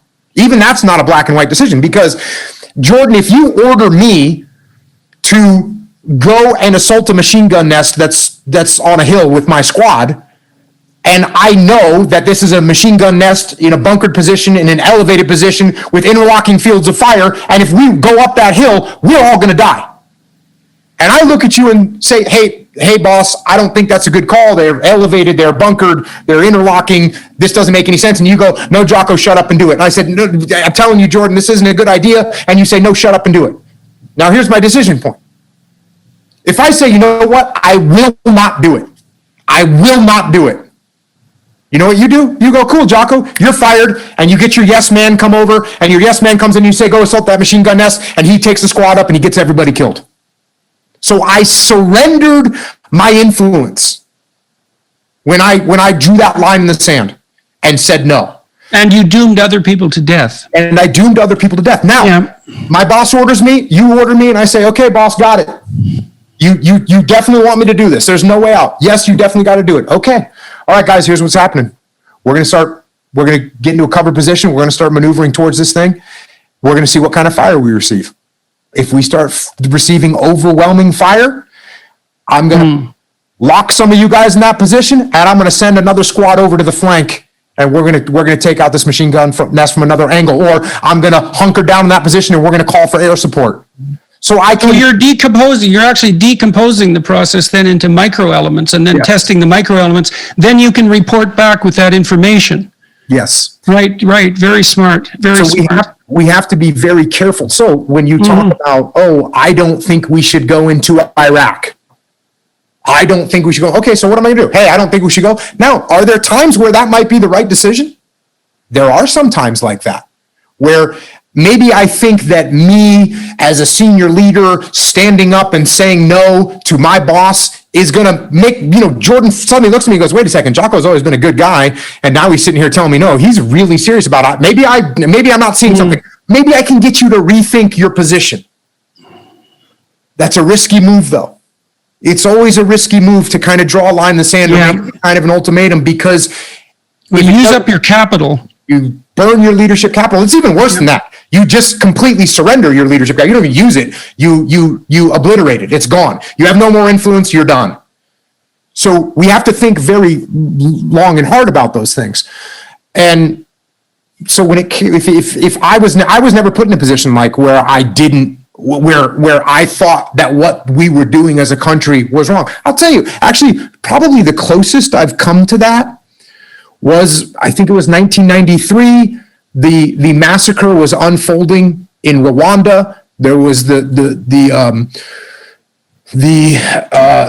Hutus were killing the Tutsis by the hundreds of thousands, and I was on a Navy ship off the coast of Africa, on standby to go into Rwanda as this slaughter took place. And we didn't do anything. So that's the cost of not going to war there. It's the cost of not going to war. And there's it's a very interesting, I'm sure you've heard of the massacre that took place in My Lai in Vietnam. Mm-hmm. And one of the most interesting things in that reprehensible scenario is what stopped it. So this horror is unfolding. There's murder, mutilation, rape, just going berserk. A company of American soldiers is murdering, raping, mutilating bodies, just absolutely heinous, absolutely reprehensible. And while this is happening, a helicopter pilot comes in and sees what's going on. And these guys have lost their mind, really. The guys on the ground have lost their mind. The helicopter pilot flies back to base. He walks into the Tactical Operations Center and says, hey, they are killing civilians out there.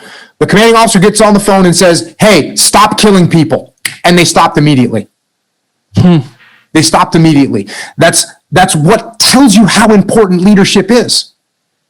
Leadership is the most important thing on the battlefield. And if you have a leader that's going to let things start to go in this direction, all it takes is one person to step up and say, hey, everyone, stop what you're doing. This is wrong. So you get a situation like Rwanda. We didn't really do anything. We didn't do anything. And what would it have taken if we rolled in there and said, hey, no more, stop. Do they look around with their machetes covered in blood and wake up of their neighbors and say, ooh, wait a second. Yep. Okay. We're going to stop. So I'm not saying these are easy predicaments, but certainly, the idea of, are there situations where it's better to do something than nothing? Hey, I'll tell you what, rolling into Baghdad and going into Saddam Hussein's torture chambers, which we did, and you see the hook, there was hooks, like hooks hanging from ceilings and drainage where blood would drain in these torture chambers. You see that a couple times and you think, I'm okay with us being in here and getting rid of this guy. I'm going to switch topics. I want to talk to you about your books. And I'd like to know, look, you said right at the beginning of this interview that you wanted to be the best Navy SEAL, a good Navy SEAL. That's what you said. You didn't say the best. You wanted to be a good Navy SEAL. The best was aiming a little bit too high. Yeah, I know. That's why I wanted to get the words right. What are you doing now? I presume that your life is still being lived in an expansion of the pursuit of that initial ideal. You've transformed multiple times. You're a civilian. You're a communicator, a mass communicator in a variety of different ways. I think you mentioned, we were talking offline a little bit, for example, that you have a clothing line. And I'm going to ask you about that because that's a curious thing to me, and that is, I'm definitely curious about that. But what's your mission? And is that the right question? Is that an appropriate question? So there's a quality, let's call it. So as I went through that as I created in my mind that ideal of what a good SEAL is. What is a good SEAL? And I'm sure I could say, okay, what do you think, Jordan? He's probably strong and he's probably fast and he's probably smart and he's probably tactically sound and he can probably shoot a weapon straight and all those things. Absolutely. All those things are there. And as you would kind of burn away or if you were to set up a hierarchy of importance of what makes a good SEAL. Yep.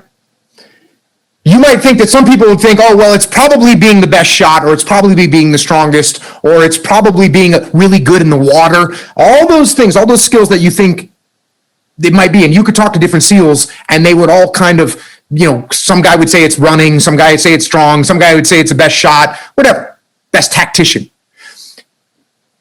But if you offered them one thing,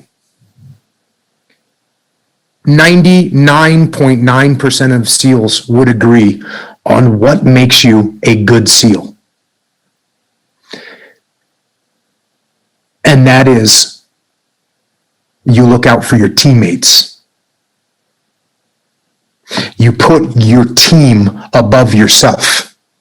You Yeah, so that's a real inversion of the things that you just described, Dave, because all of those things are dimensions along which you could be excellent in a manner that distinguishes you from the group and elevates you above them. But you derive from that a claim that that should all be subordinate to a reciprocity. And any SEAL that's a good SEAL would tell you that that would be at the top of the hierarchy. You can be the best shot, Yep. you can be the best shot, you can be the best diver, you can be the strongest, you can be the fastest, you can be the best tactician. If you don't take care of your teammates, none of those other things matter. You're not even wanted in the SEAL teams. That's what it is.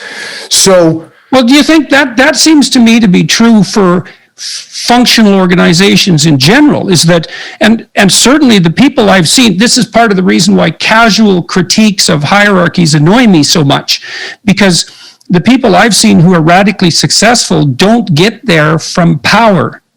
They get there from ability, but also reciprocity. And yeah, 100% right. so when you say to take care, to look out for, and to take care of, I think you said to look out for, flesh that out. What does that mean in the situations that you've been in? And how did that guide your behavior? It's a literal, constant, daily, hourly, by the minute attitude, which is, Okay. hey, my buddy needs me to move over there and cover for that area. That's what I'm going to do. My buddy needs me to bring him some more ammunition. My buddy needs me to help him clean his weapon. My buddy needs to you carry the boat. I need to pick up the boat because we're moving across the beach. All these things. So what are you doing? You're looking, so what, like you said, moment to moment. So what are you doing? You're looking for ways to be useful constantly? How can I support my teammates? What can I give to them? How can I make their situation better right now? And that guy that has that attitude is going to have a great reputation in the city. Yeah, well, then you can think too, of course, then the fact that you're outstanding on any number of dimensions, let's say, that becomes an asset of the team rather than something that's a competitive liability. Because, like, if you're going to be looking out for me, and I really believe that, the fact that you're stronger and smarter than me is actually really good. Because now I've got someone who's stronger than me and smarter than me who's looking out for me. And so whatever competitive jealousy there might have been there could be easily subsumed under appreciation for those positive attributes. Yes, and we are going to work together because guess what? You might be the strongest, but I'm a little bit faster than you. Right. And you might be a good shot, but I'm better in the water than you are. And we're going to be in the water and shooting. So we're each going to have a chance to be number one. Yes. So the reason I went to that. And how long did it take you to figure that out? Like, you said something interesting about assembling the image of an ideal SEAL in your imagination. And so was that something that, were you consciously aware of doing that while you were doing that? Or did you see that you were doing that in retrospect? Unconscious, and saw that I did it in retrospect. And the team, the support your teammate is something that you hear immediately. And if you listen to it, you can't miss it. Now, guys miss it. Guys definitely miss it. But if your eyes are open and your ears are open, you can't miss it. It's day one, SEAL basic indoctrination. You take care of your swim buddy. They literally say that day one. They'll say, "Take care of your swim buddy." And what does that mean in the swim buddy context? What does that translate to practically? That means before Jordan gets inspected by the instructor, I take a look at Jordan's gear and make sure it's all squared away and say you're good to go. As opposed to seeing that your life jacket's got a twisted strap and just sitting there looking straight ahead. No, I want to make sure you're okay. That's actually, before I check myself, I'm checking you. Before I check myself, I'm checking you. I'm making sure that you're good to go. See, this is partly why these claims, the broad claims that are being made in the social world at large now about hierarchical power being the fundamental attribute of society is so disturbing to me, because this is not true. It's literally not true. Only when a hierarchy becomes radically dysfunctional does individual power come to dominate.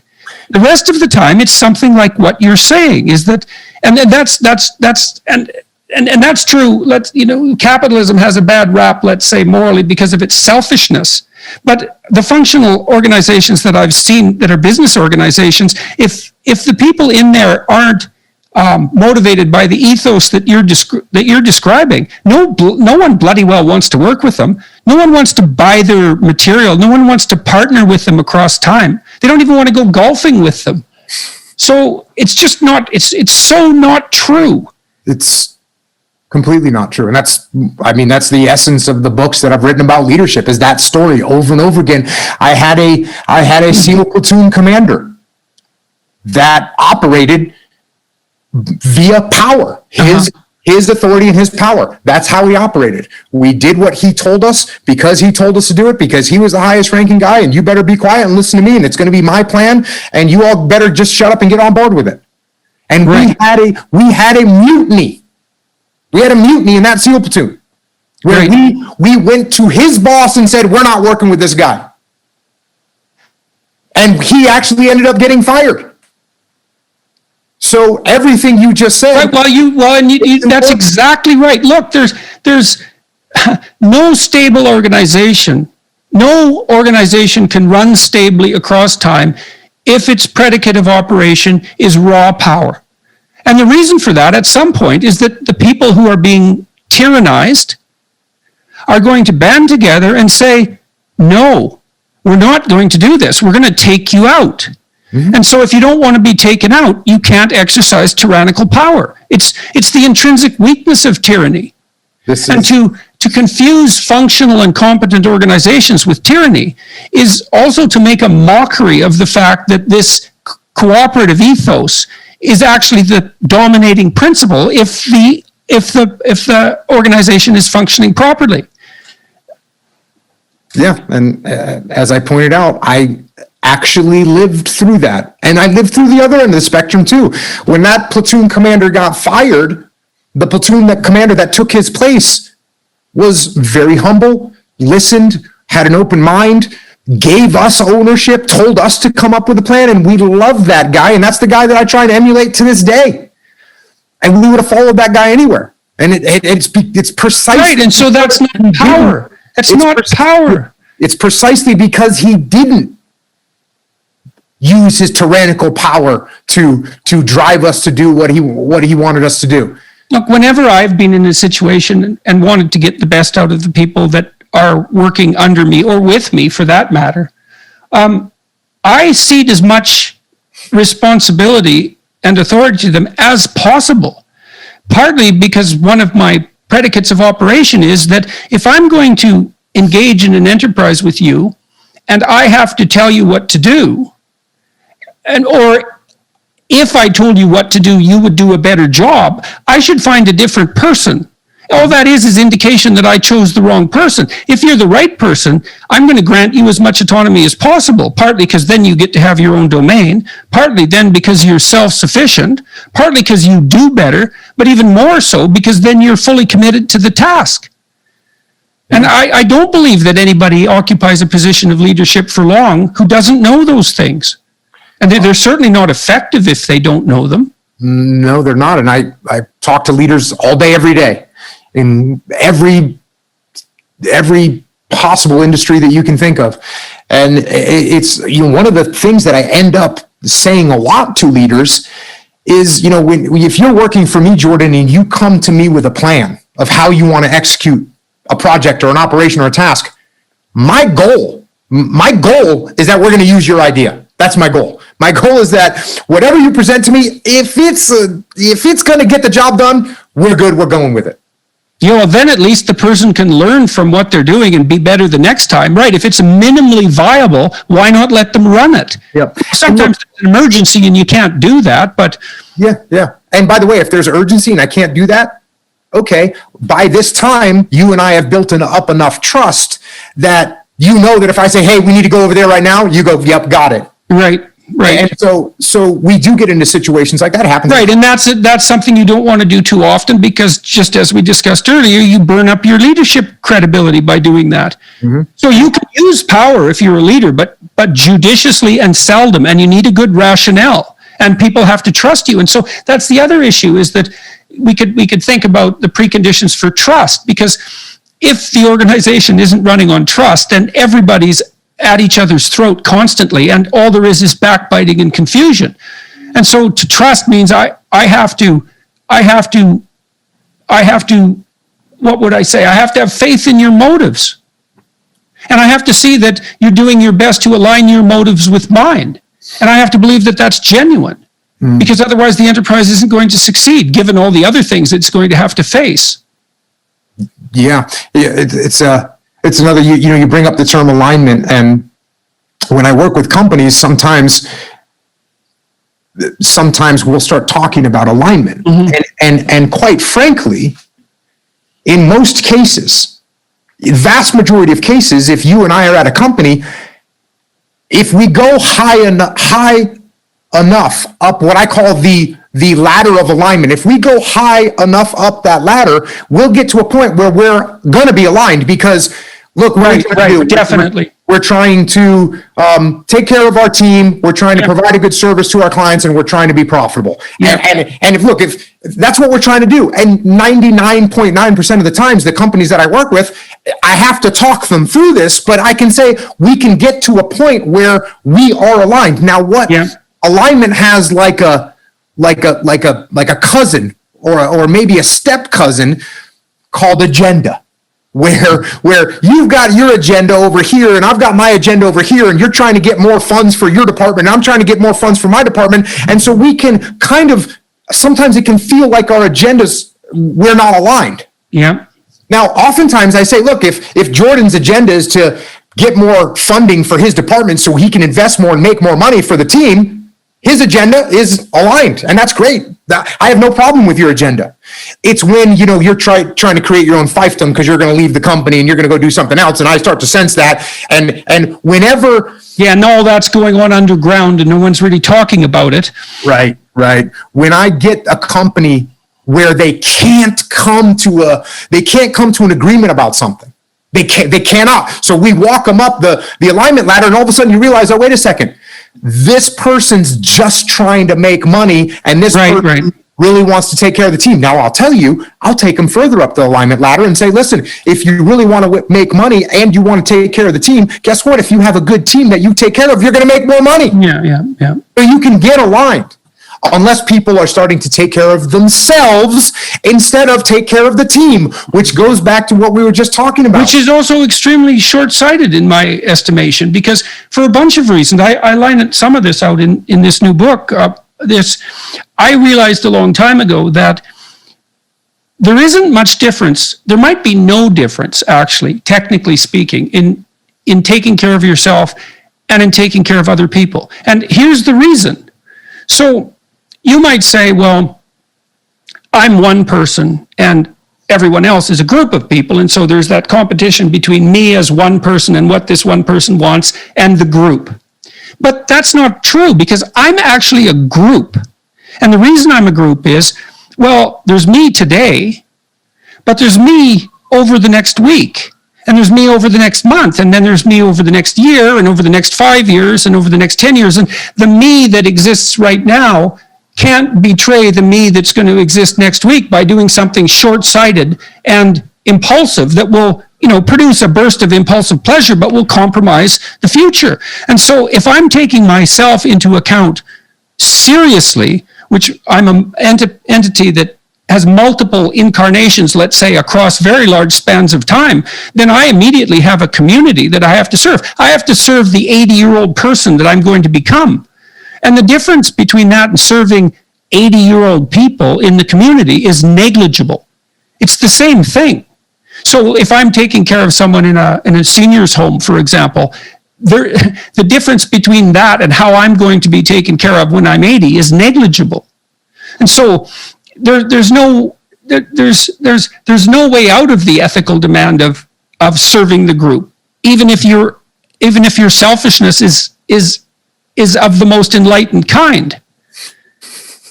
Well, that's one of the most beautiful things about this whole thing conceptually, is that if I put the team before myself, if I put the mission and the team before myself, and by being a good team player, I lift up Jordan and I make you look good and I give you the support you need. The beautiful thing about this is eventually I'm going to win. Right. I'm Absolutely. 100% going to win. And people get short-sighted, as you're talking about, where I think, you know what, if I can pull this project away from Jordan, I can raise my head up and get some credit for this. The boss is going to look at me and he's probably going to give me a promotion. And that might work. Once. That might work once. Yeah. Or Work twice. Yeah. And then my reputation is, oh, you don't want Jocko on your team because he's the one that's going to be maneuvering around trying to make himself look good instead of trying to accomplish the mission. Yep. So ultimately, if you take care of people, if you're a good SEAL, if you're a good team player, you will win in the end. That's what's going to happen. And Yes, and you'll win surrounded by people who are thrilled to death that you won. And that's a much better form of winning than to be bitter and alone. yeah, because you've snatched something on the from someone back else. of the fallen. Right, absolutely. And the fact that you can only get away with that once or twice is dead relevant, because human beings are very sensitive to negative emotion. We remember. And one of the things we really remember is betrayal. And so if you don't play the game straight and you have to play the game over and over with the same people, then you're dead in the water. And then you're going to be in your own little hell. You're going to think, well, why won't anybody play with me? And the answer to that is, well, you don't play fair. And people gave you a chance a few times and you demonstrated that. And there's no coming back. So. Yeah. And the reason I went off on this tangent is because you asked me, your mission now. what am I doing now? You bet. And I think that along the way in my career in the Navy, I was so ingrained with the fact of trying to be a good teammate that when I retired, I kept just trying to help people out and say, hey, you know what? I can teach you something about leadership. Do you want to know something about leadership? I can help you with this, or I can at least talk you through, and maybe I can share some stories of what I've learned about human nature, and that way you don't have to learn those lessons by beating your head up against the wall, and then maybe I can help you out with, hey, putting some stuff together that you can take as supplements, and that's going to make you a little bit healthier and stronger. And by the way, we're trying to rebuild our community in New England where we came from, where we used to have a bunch of factories making clothes, and maybe we could rebuild that, and that way everyone. So great. So there's the clothing question. And so tell me about that. So because it's kind of a surprise, right? You have a clothing line. I think, well, that's so funny, and that Jocko has a clothing line. It's so cool that that's the case, and not expected. So I knew there was a backstory there. So I don't imagine that it stems from an obsession with fashion. You called it, dude. Okay, so what happened, and why did you get interested in it, and what's going on? Okay, so I was, I started my podcast and I was interacting with people, and I talk about jiu-jitsu a lot, Brazilian jiu-jitsu. I'm a very big supporter of people training jiu-jitsu and mixed martial arts in general, but I am absolutely a jiu-jitsu guy. So a lot of people started doing jiu-jitsu and they started training, and so they would ask me that the uniform for jiu-jitsu is called a gi. And people would ask me, hey, I'm starting jiu-jitsu, or I started jiu-jitsu and I need to get a gi. What kind should I get? And I knew from having gis over the years that gis were made in China, and whatever horrible slave labor scenarios are happening there. And I knew that there was also one company up in Maine, and I'm from New England as well, one company up in Maine that was actually making these jiu-jitsu gis in America. And I had seen them online, and the story was kind of presented online that this guy named Pete, he was a New England kid and saw the factories get shut down. And we all did that. We all saw, when I was growing up, the factories, there was no one in them. Yep. And he saw that, and he was also a jiu-jitsu guy. And so he wanted to make gis, jiu-jitsu gis in America. As he started to go down that path, he realized that the material that you would get to sew together a gi was not produced anywhere in America. So he decided he was going to get a loom to weave this material.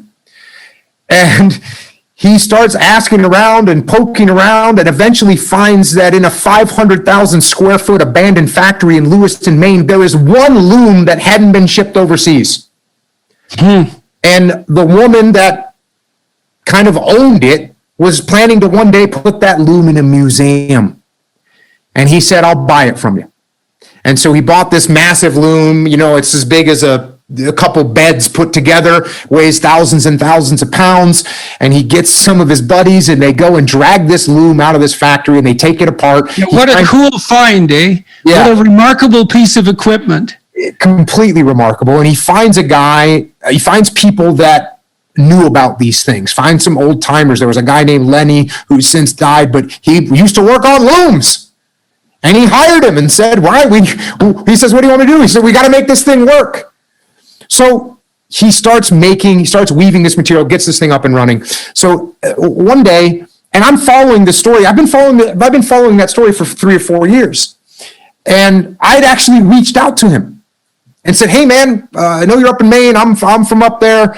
What do you think? You know, can I get some of your gis? I'd like to have some of your gis, and how much are they or whatever. And I wouldn't even hear back from him because he's in Maine. These guys, you know, I make fun of him because he's up in Maine. He's in Farmington, Maine, population 7,000. So anyways, one day I'm doing like a live social media interaction with people. And someone says, hey, I'm just starting jiu-jitsu. What kind of gi should I get? And I said, I'll tell you what, you should get an Origin gi. And by the way, I said, if anybody on here knows this guy named Pete Roberts that runs that company up there, if you could please tell him I want to talk to him, that'd be really cool. So a few days go by and I get like a message that says, hey, I reached out through my business connections and I found this guy, Pete Roberts. Here's his number or whatever. Here's his email. So I said, all right, great. So we set up a Skype call. This was a few years ago, and we meet each other and we talk for 4 hours. And I come walking out of my office and my wife says, it sounded like you were talking to yourself in there, because we were just, you know, we were on the same page. So I ended up flying up to Maine. We had a steak and we had a handshake and we merged and started working together. And what was great was he had this great people up there and was building these gis, but he didn't have a platform. He's in Farmington, Maine. So there's not a bunch of jiu-jitsu studios in Farmington, Maine. Well, I had luckily a platform to talk to people about. Right. Well, and no matter how good your product, man, and everyone needs to know this, the world will not beat a pathway to your doorway for your damn product. You need to pay attention to sales and marketing, and you can't be contemptuous of it. It's like, who the hell's going to buy something they don't know about? So we shook hands, we started working together, and then we started making jiu-jitsu gis, and believe it or not, you know, now we had a bunch of people that wanted these jiu-jitsu gis because they're the best in the world. They're made in America. They're made by Americans with their American cotton and woven on American looms. So it's a beautiful thing. It's a beautiful thing. And one day I was in the airport and I'm sitting there in the airport as we're selling a bunch of jiu-jitsu gis, and I'm looking around and I called up Pete. And I said, hey, Pete, I said, how many people do you actually know that do jiu-jitsu? And he said, he's like, I don't know, like maybe 50 or 100. And I said, how many people do you know that wear jeans? And he said, everybody. And I said, why aren't we making jeans? And he said, let me go. So the next thing we did was we started making jeans because the iconic American jeans that you wear aren't made in America. The iconic American jeans that people think represent America, they're not made in America. And that's wrong. And the other crazy thing about this is, you know, so do you make good jeans? We make the best jeans in the world. Do they have spandex in them? They do. They do. They have a little bit of stretch in them. We've got a heavy pair and a lighter pair. And yeah, it's great. And where can people find these? Origin, how do they look for them? OriginUSA.com. If you go to Jocko.com, you can find all this stuff. And So we started making Everybody jeans. needs good jeans. Then we started making boots, and we're making everything. We're making, we started making a bunch of supplements, and that started from, I drink tea, another shocking thing you might want to know. It is shocking. I'm married to a Brit, and at some point I started drinking tea, and so I started making tea, and then I started making other supplements, and again, it was like, make high quality stuff that works, and people need it, they want it, and we're doing that thing of being a teammate, of helping people out. So that, I knew there was a good story in that clothing. yeah, it's a great story. It is a great story.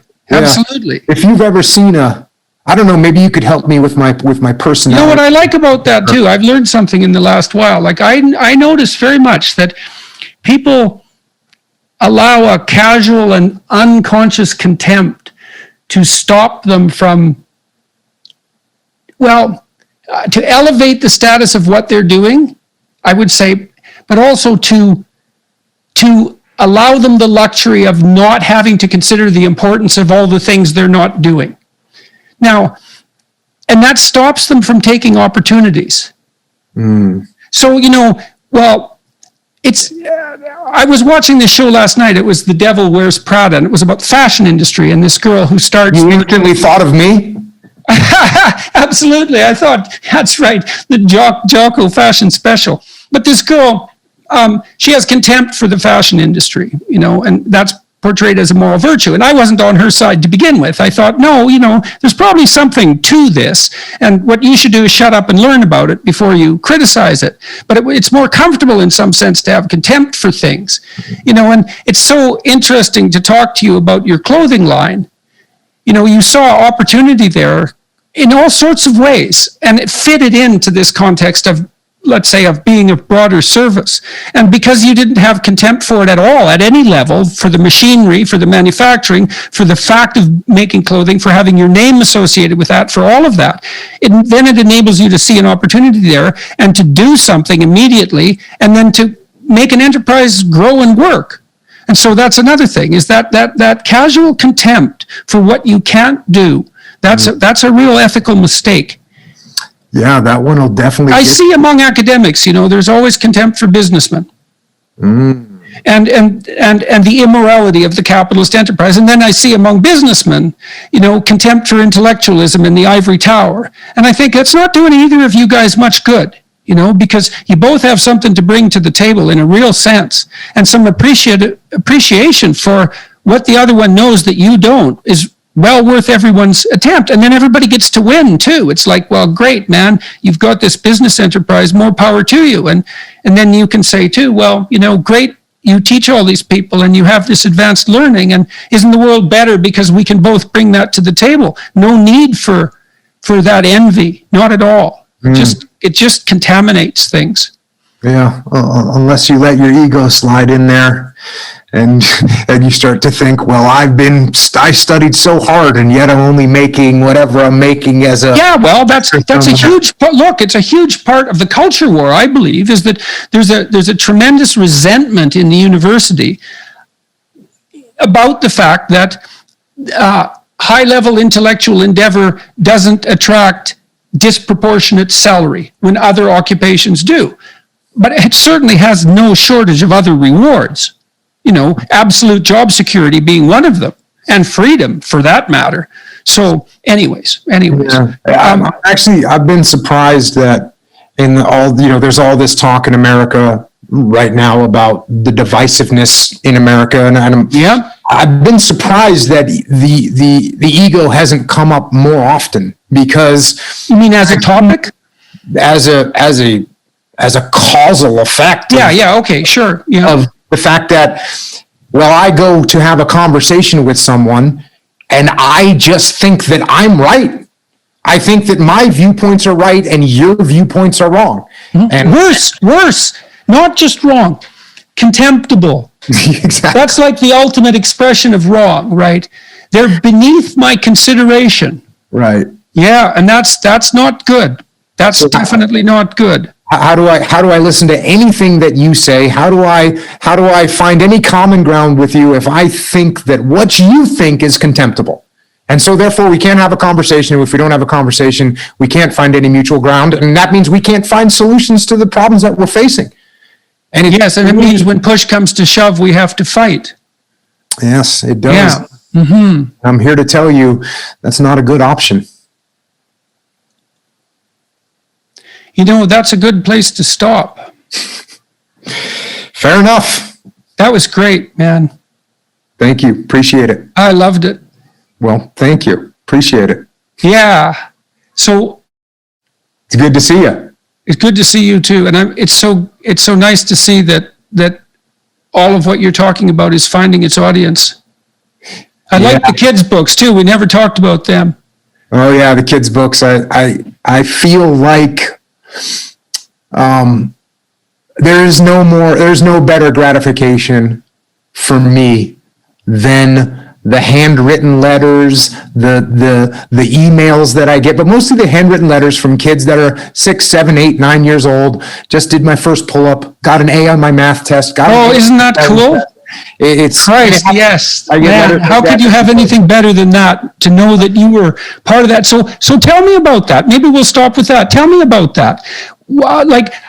Tell me about the kids' books. How many, you've self-published them. How many have sold? Well, so I didn't self-publish all of them. Okay. The first two went through a normal publisher, and what happened was, so the first one is called Way of the Warrior Kid, and right. Basically I have 4 kids myself, 3 daughters, 1 son. As I was raising my kids, I couldn't really find books that articulated the values that I might want my children to be reading about, and so I wrote my own books. So the first one, Way of the Warrior Kid, it's a kid, he's bullied. He doesn't know his times tables, so he thinks he's stupid. He doesn't know how to swim, so he can't do any of the fun stuff that the other kids are doing. And he's getting bullied. These are common things that kids face. And he kind of breaks down last day of school. Everything kind of hits him at once. And he goes home, and he remembers that his uncle is coming to stay with him for the summer. And his uncle is in the SEAL teams. And he presents all these problems that he's having to his uncle. And his uncle says, listen, we can solve these problems, but you got to commit. It's going to take discipline. It's going to take hard work. Teaches the kid how to study. Teaches the kid how to make flashcards. Teaches the kid how to eat right. Teaches the kid how to work out. Brings the kid to jiu-jitsu classes so he learns how to defend himself. Kid goes back to school, and he's in a much better place. And so then that series carries on with different types of situations that kids get into. And so I wrote the first one, Way of the Warrior Kid, the second one, Mark's Mission. And then I had written a kid's book called Mikey and the Dragons. And I had written it, I finished it in August. And I talked to my publisher and I said, hey, I wrote this kid's book. I'm sorry, sorry I didn't let you know earlier, but I really want the book to come out for Christmas. And my publisher said, yeah, well, that's not really going to happen. And I said, yeah, but I really want it to come out by Christmas. And by this time, I think I'd written like 3 New York Times best-selling books, for whatever that's worth. So it wasn't like I was, scrapping around trying to throw this together. I had a pretty good vision of what to do here. And it's worth a lot. Yeah. So I said, please, can I, get this thing published by Christmas?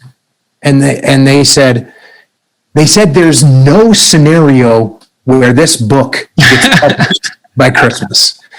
And I said, are you sure? And they said, yeah. And I said, watch this. And so I started publishing in about a week. Yep. I started my own publishing company. We finished the art inside the book, and the book came out before Thanksgiving. And that was the beginning of Jocko Publishing. And so, yes, I've published, and then I just wrote the latest Way of the Warrior Kid book, Way of the Warrior Kid 4 Field Manual. And again, the most rewarding thing that happens to me on a daily basis is I get to open up letters from kids that are 7, 8, 9, 10, 11 years old that just, did their first pull-up or ran a mile in a certain amount of time, or they... Cool. It's so cool to see that, because, it's an unbelievably deep instinct that makes that satisfying. like I have the same experience. I don't ever see anything as satisfying as getting a message from someone who says, I've followed what you've been talking about, and here's what I've done that's improved my life because of it. There's a, when you read online comments, the negative ones are salient, right? They've got potency. And people are wired to feel more negative emotion than positive emotion. It affects us more. We feel a loss more strongly than we feel an equivalent gain. The one exception to that might be those kinds of letters. They're so salient, and it's really curious. I mean, that must be something like the deep instinct of fatherhood, that pleasure that's intrinsic in watching someone who's younger, generally speaking, not always, but generally speaking, thrive. It's so satisfying. Yeah, I think that goes back to the concept of being a good teammate. Yes, definitely. It's the deepest part of it. And you're helping someone get on the correct path when they're 8 years old. And when people say to me all the time, the parents write me too. The parents say, hey, thank you. I got more out of this book than my kids did, right? They say right. that as well. The way that these books come together, it's like you're being a good teammate because you're putting someone on the right path at a young age. People say, I wish I would have had this book when I was. Right. Well, yes, absolutely. Me too. 100%. That's a father between pages, that. It is exactly that, because the fundamental role of a father, as far as I can tell, is encouragement. And I mean that technically, is that your job is to instill courage or to encourage courage, I suppose, in your children, to make them resilient in that manner, to make them confident in their ability to face the world, but also able to face the world. And that Warrior Kid book, it's such a different approach to the problem of bullying. It reminded me when you were talking about The Simpsons. There's Nelson Muntz is the bully in The Simpsons. And he's quite a complex character, actually. And if he bullies you, there's a pretty high probability that the reason he's doing it is because you're doing something stupid and contemptible. So he's got this kind of corrective function. And he's not a bad kid, even though he's a bully. Some of his bully compatriots are bad kids, but he's not. He's from a family that's not doing well. He has his reasons for what he's like. But he is kind of a corrective, And there's a scene, too, in The Simpsons where one of the teachers says to Ralph,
poor Ralph, the children are right to laugh at you, Ralph, which is a hilarious line, but also absolutely terrible. But, in your Warrior Kid book, the message there is one way of dealing with your inadequacies is to rid yourself of them. And it isn't self-evident that people who point out your inadequacies are your enemy.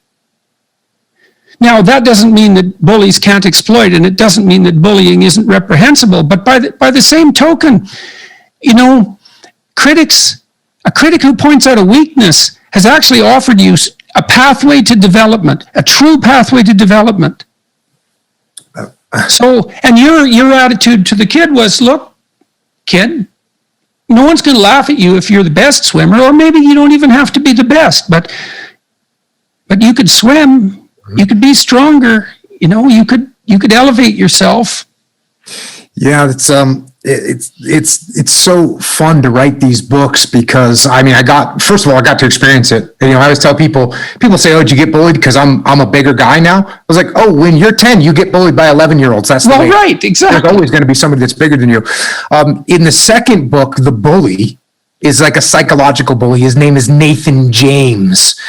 And Nathan, he's not physically threatening you, but he's making fun of you and he's picking on you, and he'll take it to the point where he might, feel some repercussions, but then he'd be quiet. And so, this kid, Mark, says to his uncle, "Hey, I'm going to fight this kid. I'm going to fight him." And the uncle says, "Well, okay, if it comes to that, but before you fight him." So that's when you published yourself, I presume. No. This is book 2. Oh, really? Okay. Yep. Well, my mistake. Surprising. Well, that was a while ago. Yeah. You think you could get a book like that published now? I'm not 100% sure. I wrote a novel that's coming out, which we should probably touch on, which went through like multiple screenings to make sure that it wasn't offensive and whatever else. Nathan James, the bully, he picks on the kids, but he talks, and his uncle, the kid Mark says, "Hey, I want to fight this kid," and his uncle says, "Okay, if it comes to that, but before you fight him, I want you to gather some intel." He says, "What do you mean gather some intel?" "I want you to collect some intelligence. I want to know why he acts this way." Mm-hmm. And so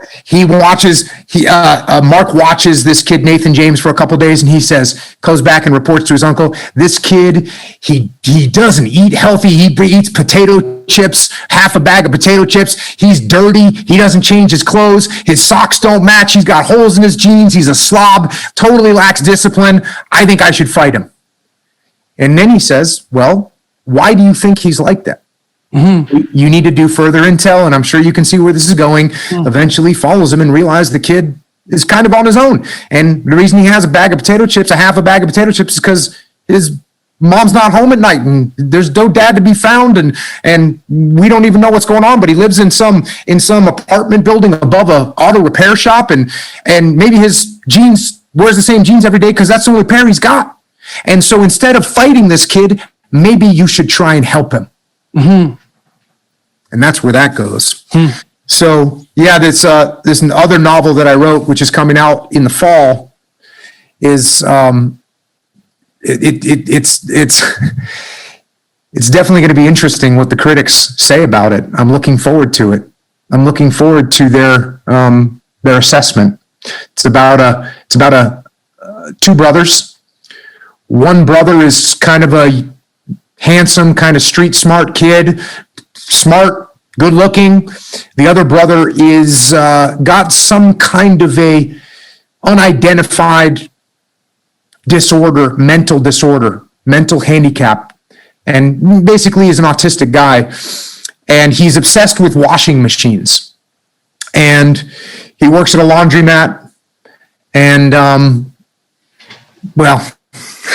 the laundromat is eventually going to be up for sale, and the younger brother, who's a little bit more street smart, decides if that happens, my older brother is never going to be happy again because he's not going to have this laundromat, and he decides he's going to do something to get money to buy that laundromat. And the only way he can figure out to do that is by doing something that's not legal. So he goes for it, and well, that's the story. And that's coming out when? Comes out in the fall. It's called Final Spin. How long have you been working on that? Well, I write about I wrote an original draft of it probably 15 years ago. And then just kind of set it aside. And then I dusted it off because it never left my mind. This story never left my mind because ultimately it's about can you be happy, and what kind of sacrifices are you willing to make to be happy, and what about people that are stuck in a rut? When I was growing up, there was all these kids that were smarter than me and funnier than me and better athletes than me, and I would look around and they would get stuck in a rut, right, and not really do anything, and it would be a little bit sad. Yes, very.